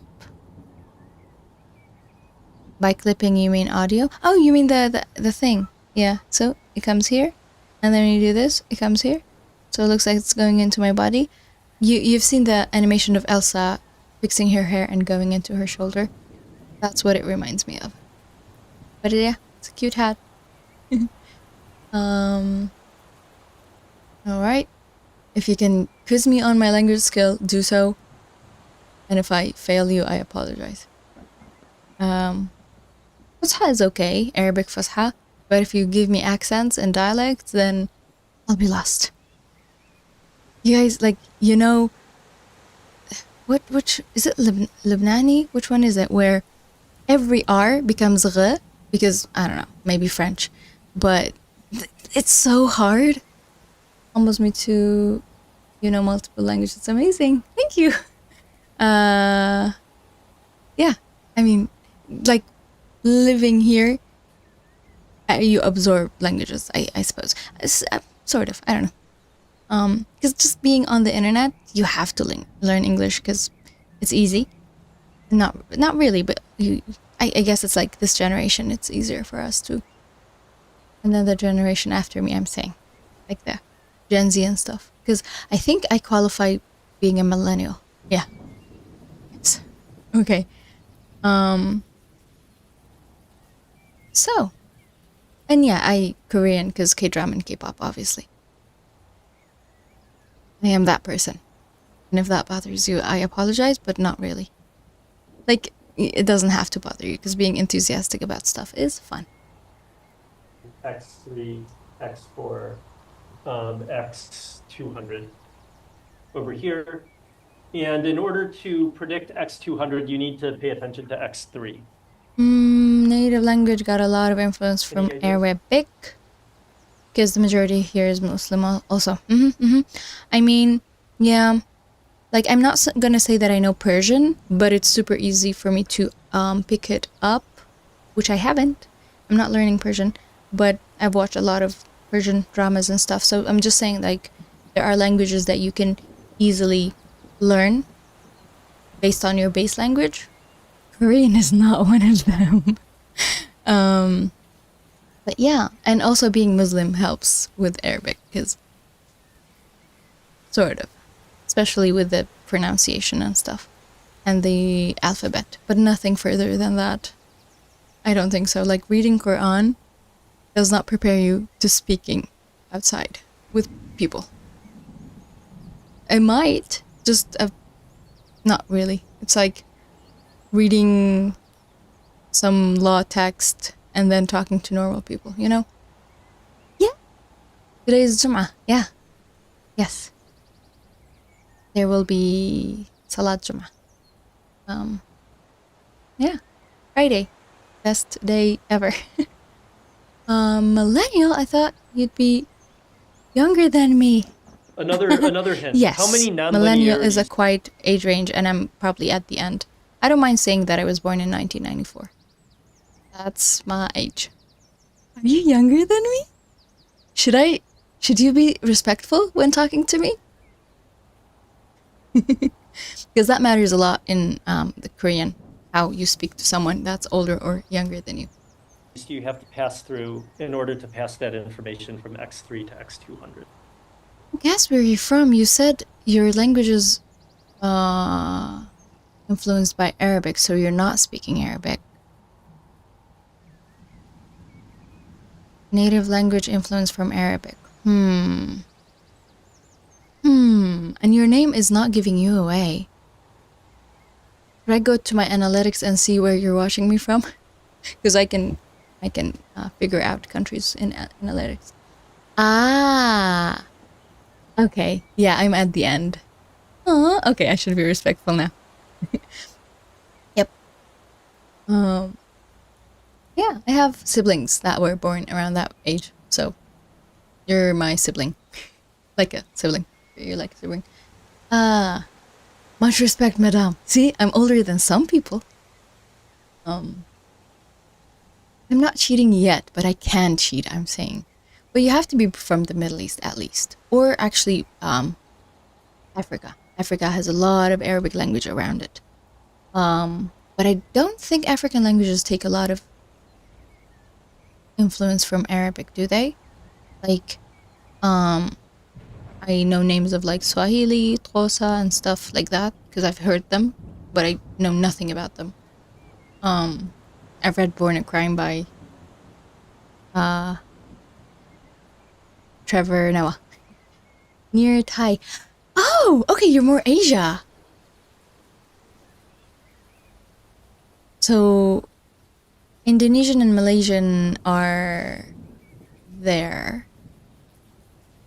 Like, I know that those are majority Muslim countries. I don't think Thailand is a majority Muslim country. I don't think so. But I know Indonesia, Malaysia, Afghanistan, Pakistan, all of those are majority Muslim countries. And actually, Urdu is like a super close language to Persian and also somewhat close to Arabic. So is the language Urdu? Because if I say, haha, no, I'm not a student. Is my character look young? I try not to make her look young. Not a student. I have not been a student in the past 5 years. Yeah. My master's was 2019. Yeah, answer, you might be I'm gonna be 30 this year. Come on.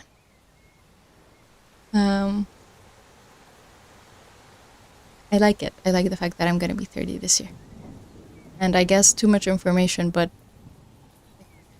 one of my accomplishments is that I'm gonna be 30 and I'm single. Yes, that's an accomplishment. Love from Indonesia. Oh, I love. Like, I know Indonesia is a super beautiful country, but also I know that a big percentage of them go to Hajj, so like there's a lot to love about them. Graduating into COVID, that must have been difficult. I did not graduate into COVID. I graduated 2019. But into COVID, I already had a job. I was doing a work plus master's, so thank you for your concern. But as a person working in tech, not so difficult, right? With all the remote working. Respect is mine. They sound useful. Thank you. Was it the other day? I was like, thank you, Juhu.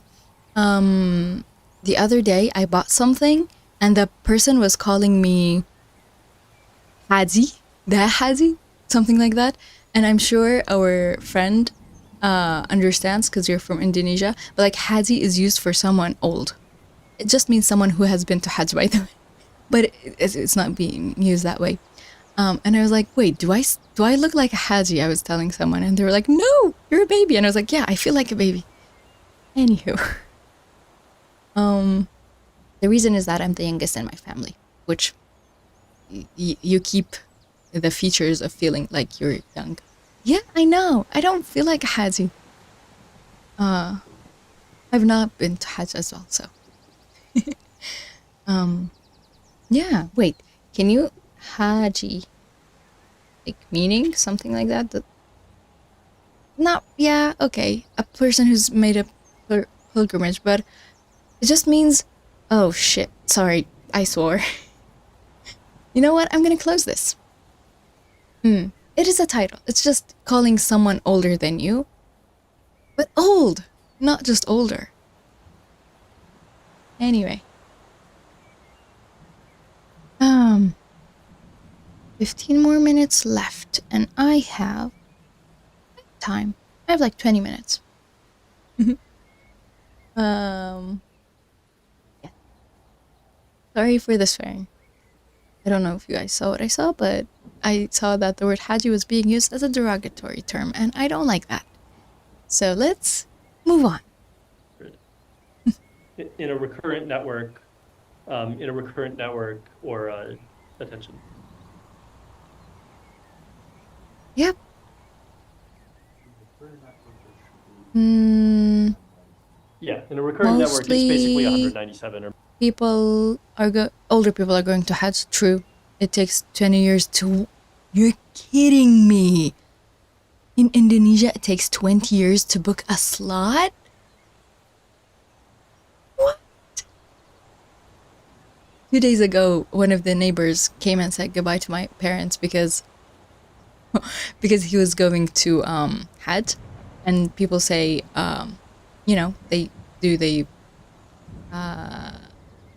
if I don't see you again, then forgive me for everything, sort of thing, before they go to Hajj. And he is like maybe 10 years older than me. Yeah, parents better book a slot when you are born. This becomes like tuition, huh? This is crazy. I mean, going to Umrah should be easier, right? By the way, I don't know how to say your name. Just saying Kowi. You have to pay like 20K. Don't know why it's so expensive. I don't know what's the price here. You should I don't think that's possible. I was like, you should come here and then go to Hajj, but I don't think they allow that.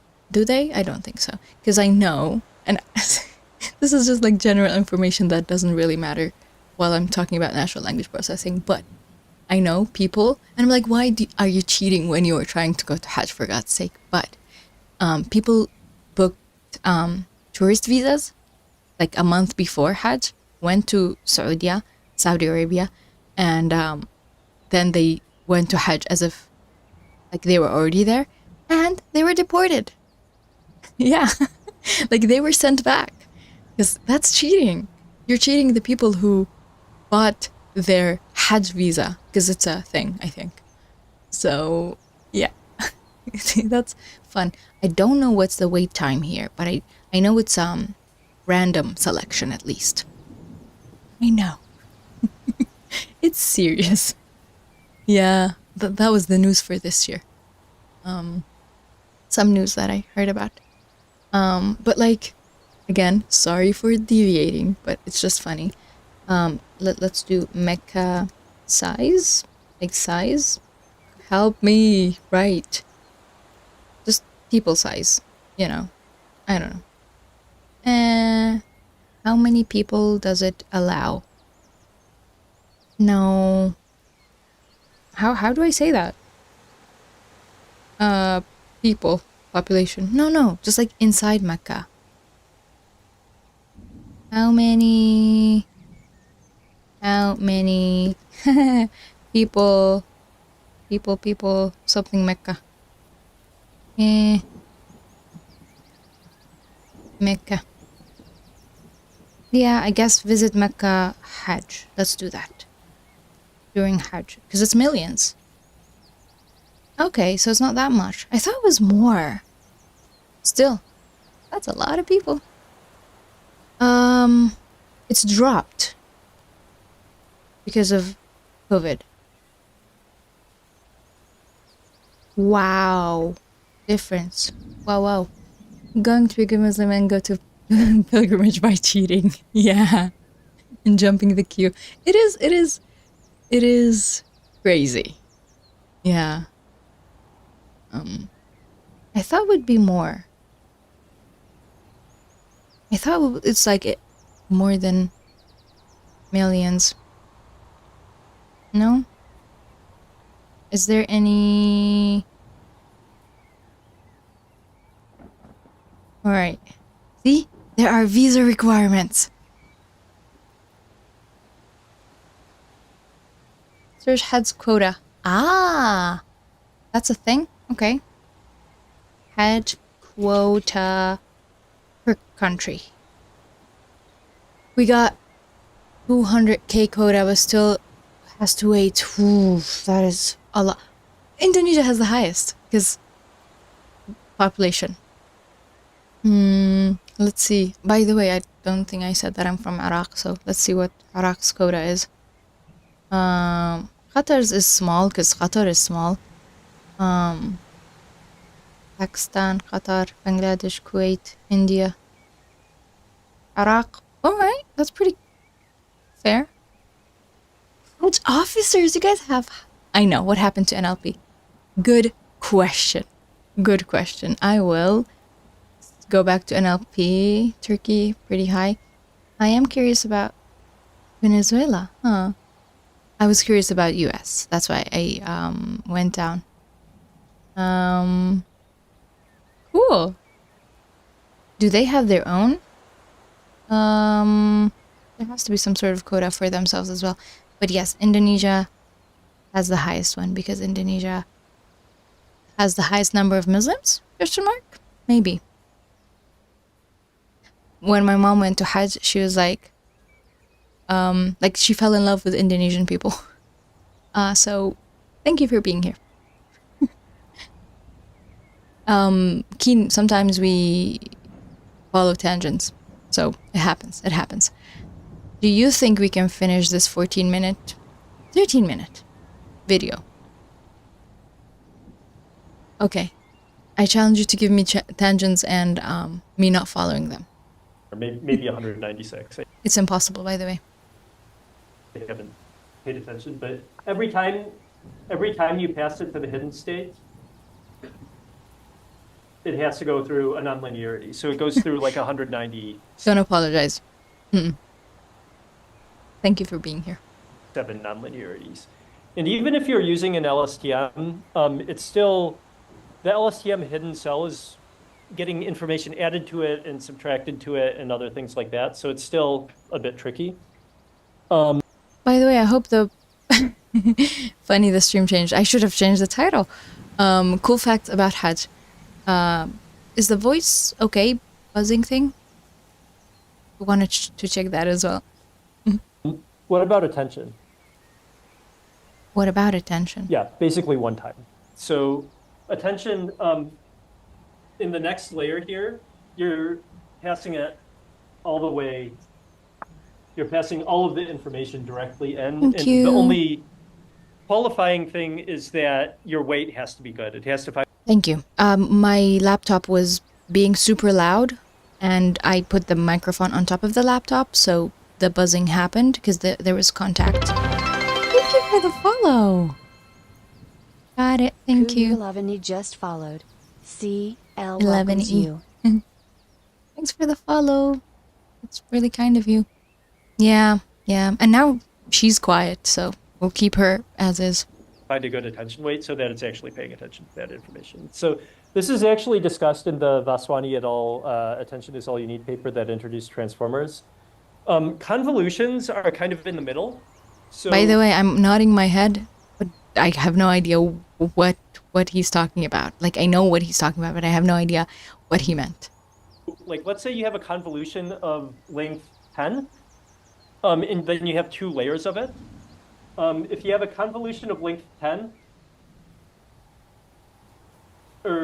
let's say you have a convolution of length 10, you would need basically, you would pass from 10 previous ones, and then you would pass again from 10 previous ones, and then you would have to go through like 16, or like, I guess almost 20 layers of convolution in order to pass that information along. So it's kind of in the middle of RNNs and LSTMs. Okay. Sorry, RNNs and attention models. Yeah. So regarding what you have to wait for one RNN before the next one, There is an autoregressive. This is an autoregressive model. Okay. Waiting for the question to be done. Yeah. You can do inference. Squinting my eyes on the board. Why? The reason I have it smaller, because you can see the subtitles. Otherwise, you'll miss the subtitles. But I can put them higher, actually, so that you can see the subtitles. So as long as the output doesn't. Or are you squinting your eyes because you can't hear it? Because I've done that. It's like, oh, I can't hear anything. Affect the next input. So in this case, because of language modeling or generation, because the output doesn't affect the next, because the output affects the next input, if you're predicting the output, you have to wait. if you know the output already, you could make the prediction at the same time as calculating this next hidden state. So if you're just calculating the probability, you could do that. And that's actually where transformers or attention models shine. Attention models actually aren't great for The blackboard. Yeah, impossible. I don't think I can zoom in. No, it doesn't allow zooming. Phone does though. Yeah, impossible. And the reason why they're not great for generation is because they're like when you're generating the next token, you still need to wait. You can't calculate in parallel because you need to generate the next token before you can encode the previous. Sorry, you need to generate the next token before you can encode it. So you can't do everything in parallel. So transformers for generation are actually slow. And there are models. Isn't generation supposed to be decode only? That's what I remember. I don't know if people are using them super widely now, but there were actually machine translation models that were in production where they had a really big, strong transformer encoder, and then they had a tiny, fast RNN decoder.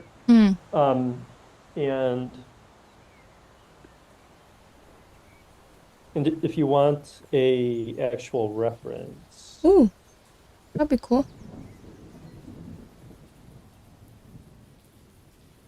Are we not doing it on this computer?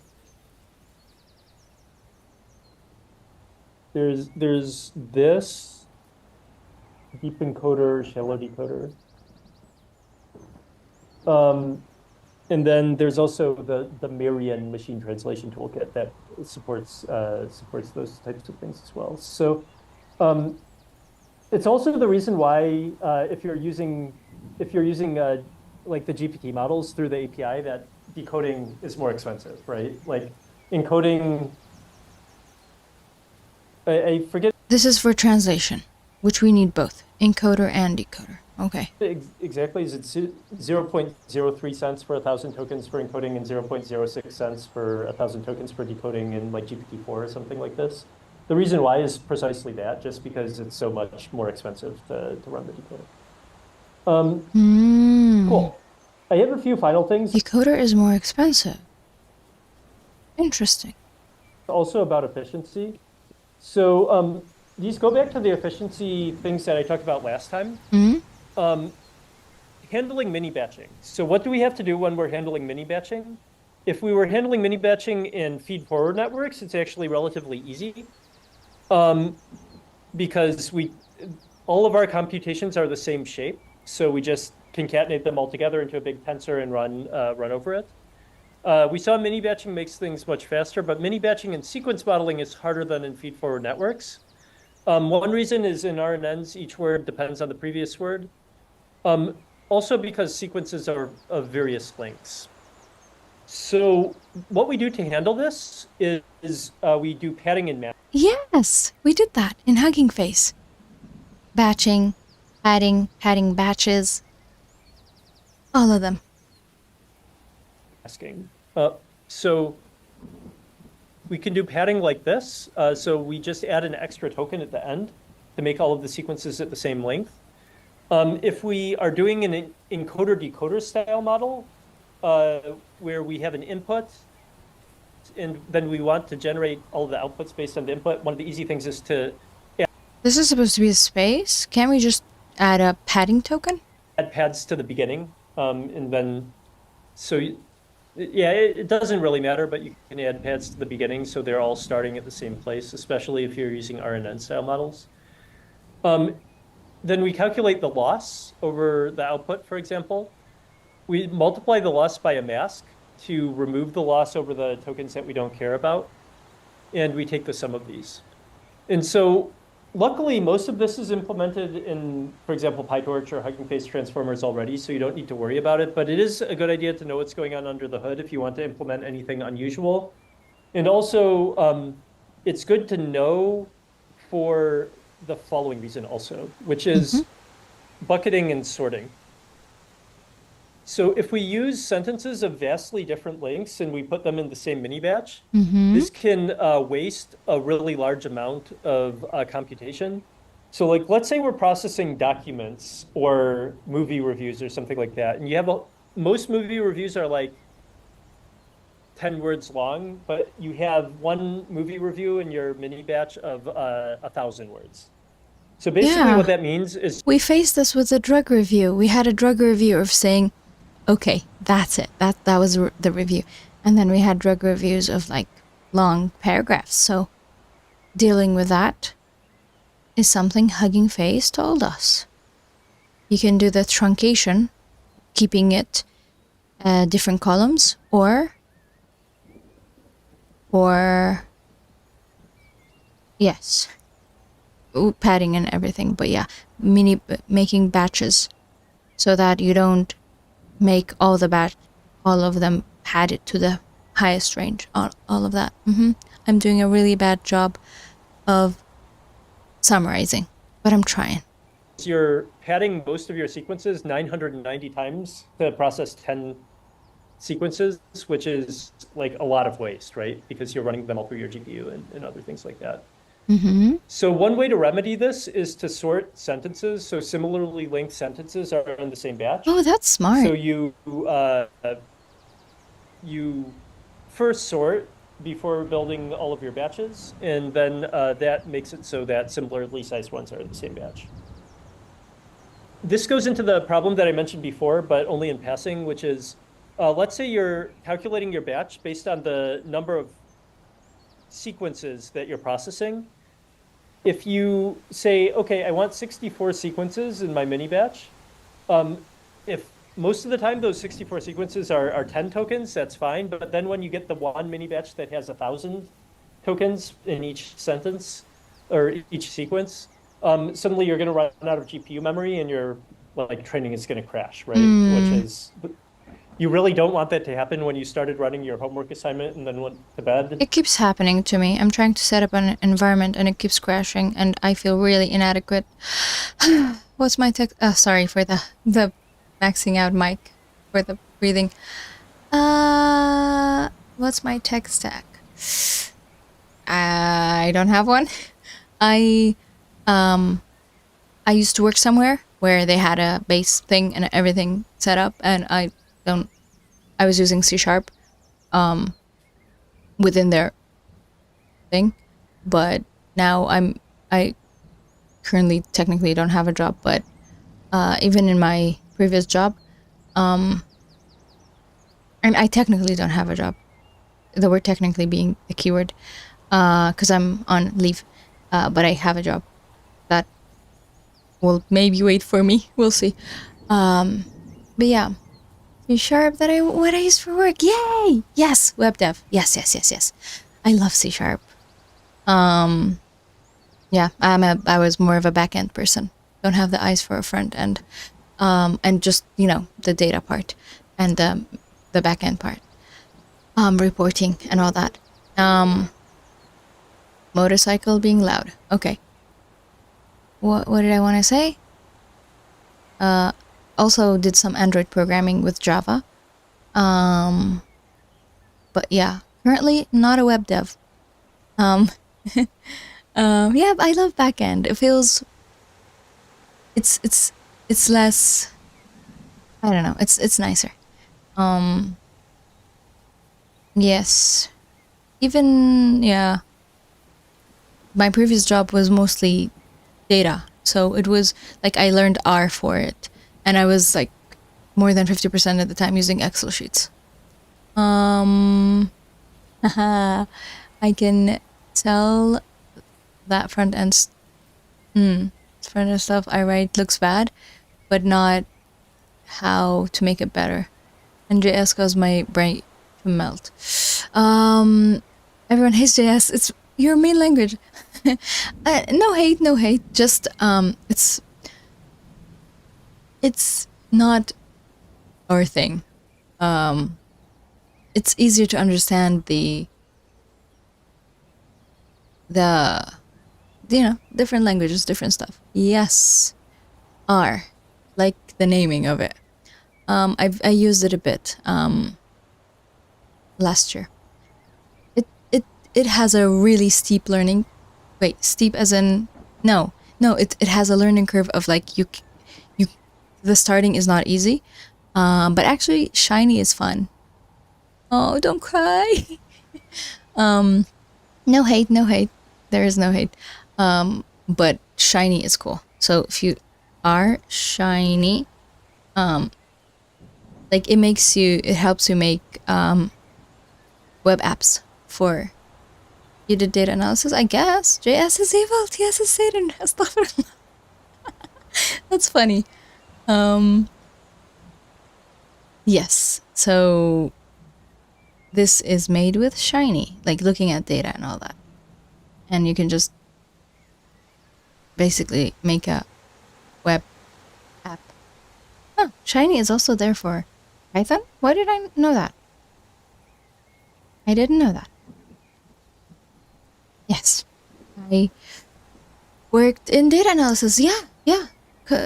Mostly Excel sheets and Power BI and yeah, that's why I like Power BI, because it was my job. The answer, do. Even in Power BI, I was mostly doing the data wrangling and not the make the chart look beautiful. We had another person for that. And I liked being the backend person. Like APIs, putting data together, all of that. I like it. Because I worked as a long time no see import pandas, really? It was there. Yeah. Import pandas. We did it today though. It was right here. Pandas.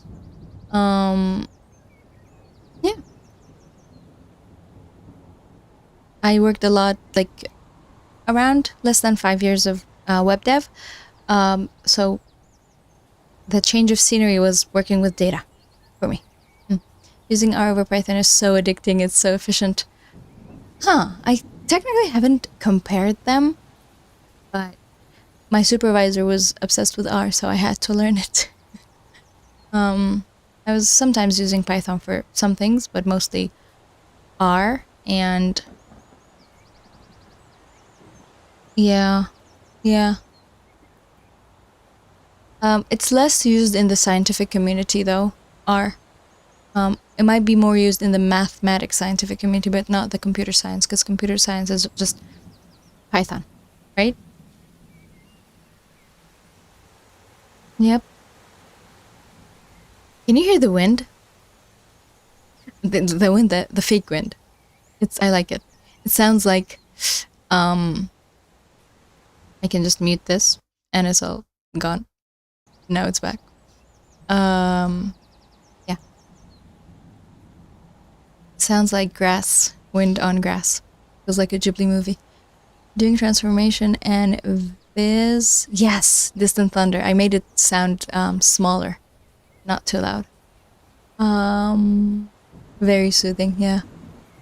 Transformation and Viz is efficient in R with piping, but Python is much better. Yeah, Python has a lot more support.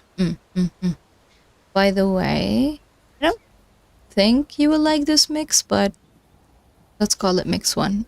I'll just share this mix with you guys if you are interested. The wind and the birds and the thunder. That's this current mix. We can make mixes. Oh, I didn't copy it? Copy. And then paste. What? It's just giving me a soft murmur without the rest of the link. Copy, paste. It's the whole link, so why aren't you letting me paste the whole thing? There we go. Okay. What time is it? Ooh, getting late. And then wake up and it crashed, 15 minutes into computing or something. So this is an important thing to be aware of practically. Again, this can be solved by a lot of toolkits. Like I know FairSeek does it, and HuggingFace does it if you set the appropriate settings, but it's something you should be aware of. Another note is that if you do this, it's reducing the randomness in your distribution of data. So stochastic gradient descent is really heavily reliant on the fact that your ordering of data is randomized, or at least it's distributed appropriately. So it's something to definitely be aware of. This is a good thing to think about. Another really useful thing to think about is strided architectures. Strided architectures appear in RNNs, they appear in convolution, they appear in transformers or attention-based models. They're called Strided as in strides? Taking strides? different things in each of them. So in RNNs, they're called pyramidal RNNs. In convolution, they're called strided architectures. And in attention, they're called sparse attention, usually. They all actually kind of mean the same thing. And basically what they mean is you have a multi-layer model. And when you have a multi-layer model, you don't process every input from the previous layer. So here's an example. Like, let's say you have a whole bunch of inputs. Each of the inputs is processed in the first layer in some way. But in the second layer, you actually input, for example, 2 inputs to the RNN, but you skip. So you have one state that corresponds to state number 1 and 2, another state that corresponds to state number 2 and 3, another state that corresponds to state number 3 and 4. So what that means is you can gradually decrease the number, like the length of the sequence every time you process. So this is a really useful thing to do if you're processing very long sequences. So you should be aware of it. Interesting. Cool. Everything okay? Huh. Okay. The final thing is truncated backpropagation through time. And truncated backpropagation through time, what this is doing is basically you do backprop over shorter segments, but you initialize with the state from the previous segment.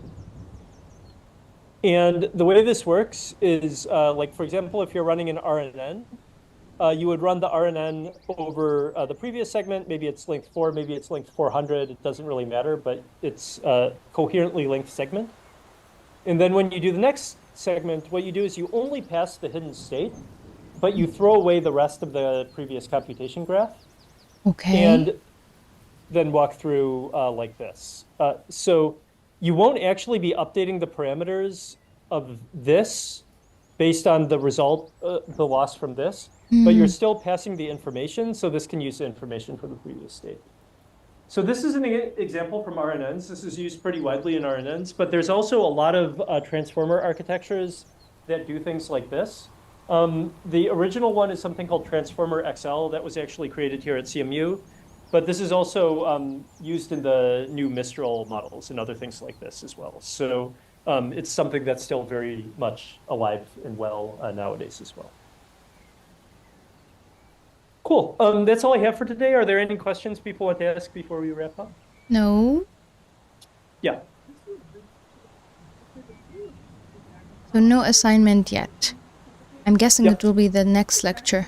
There's an assignment that I want to try. Most likely we'll do it together. Yeah. So for condition prediction, what is source X and target Y?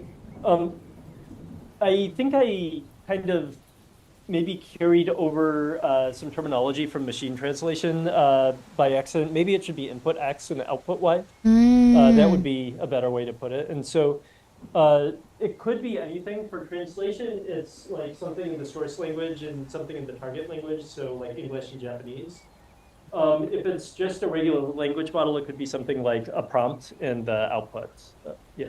So for unconditional prediction, Yep. like an example of that would be,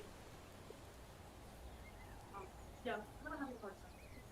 So for unconditioned prediction, that could just be straight up language modeling, for example. So language modeling with not necessarily any prompt. Okay, thanks. Anything else? We're done? Okay, great. Thanks a lot. I'm happy to take questions. Yes. When something's done, you're like, So shh, this shh, time no. Okay. when something is done and you're like, thank God it's done, we say ashhadu an la ilaha ashhadu anna Muhammadan Rasulullah. That's done. Mini recap.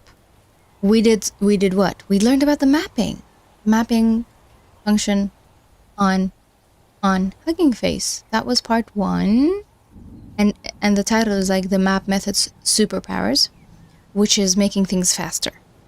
Batching, number of processes. And then we worked with some pandas data frame. So that was fun. We had fun with pandas. And we paused here. And then we looked at language sequence modeling. What did we look at? Attention. There we go. I lost my attention, but we were looking at attention. Yes. The other day I saw a tweet saying the students that nod along with the teacher are like, teachers appreciate them. So I keep nodding along with this lecture even when I don't understand, which is counterintuitive. I don't know, like it's not how it should be. But I do that. I'm like, even when I don't understand what's happening. Okay. Yeah. Or we have people from all over the world. How cool is that? There are people for when that it is right now. Something backpropagation. I think that was is just a backpropagation, but in smaller segments. Then passing the hidden state to the next segment. Good question. We all don't understand until the lecturer gave problem solved. Exactly. That's what we do. So if I go back, I would say, not that I'm someone to give. Based on the input, one of the easy. Nope. Go all the way. Let me. So it's just that state only, no backpropagation. If we look at the other one, you see that these are. Wait, not this one. Where's the one where they are connected? Was it in this lecture? Prediction. Wait, there were states. Something with different states. Ooh, thunder. Each time I say the word thunder, I keep thinking of the song We Don't Talk About Bruno, where it says thunder. Is it this one? Not really. But, yeah. It's just that the RNNs are being updated, but not here. Where did it go? There. Nothing is happening to this layer. It's just taking it to the second one. I don't understand it fully as well. I'm just trying to make myself understand and help you. Maybe. Explaining does make you understand things better, so that's what I'm trying to say. It says no backprop, but requires to update the weights to for the segment, or am I wrong? Not the previous one. Not what came before it. Just taking it to the next one. So first layer is not being updated. That's how I understand it. Okay? Truncated backpropagation. Maybe we should look it up, but I need to go. I just want to say thank you for being here, and we will try to solve an assignment that's on their website. I think it will happen after the next lecture, lecture 5.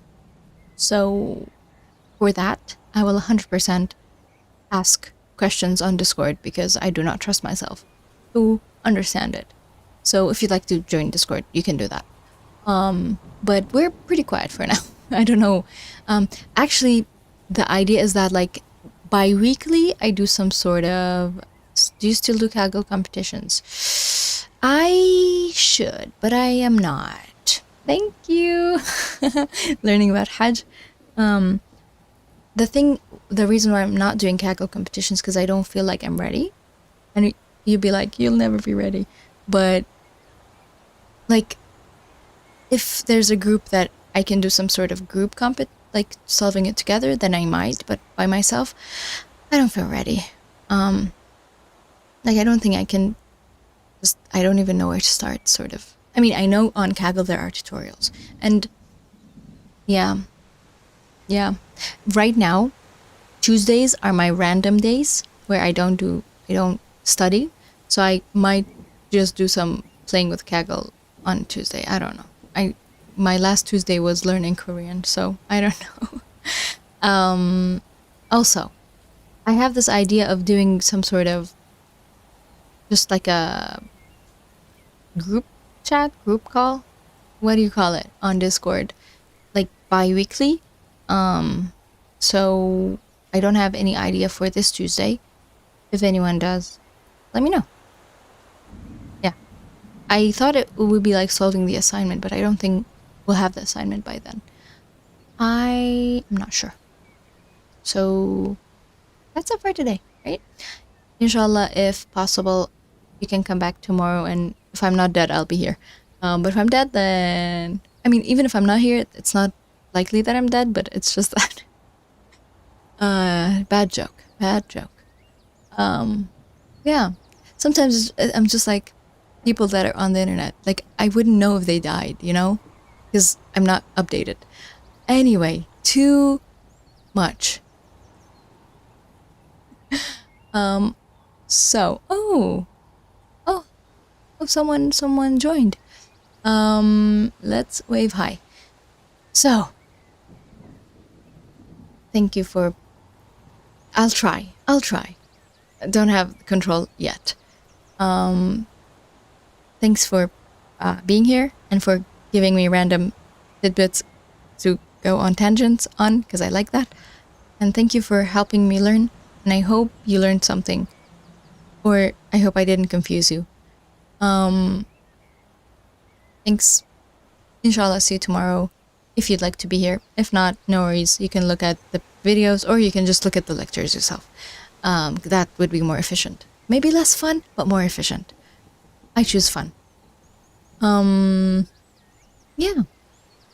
I hope you have a lovely Friday, and if it's like weekend for you tomorrow, amazing. If today's the weekend, even more amazing.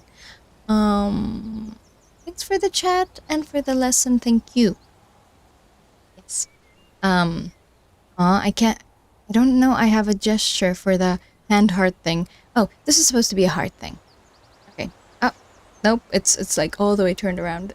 This is supposed to be the answer for the heart. No worries. I will end the stream. If you'd like to say something, please do. Otherwise, see you tomorrow.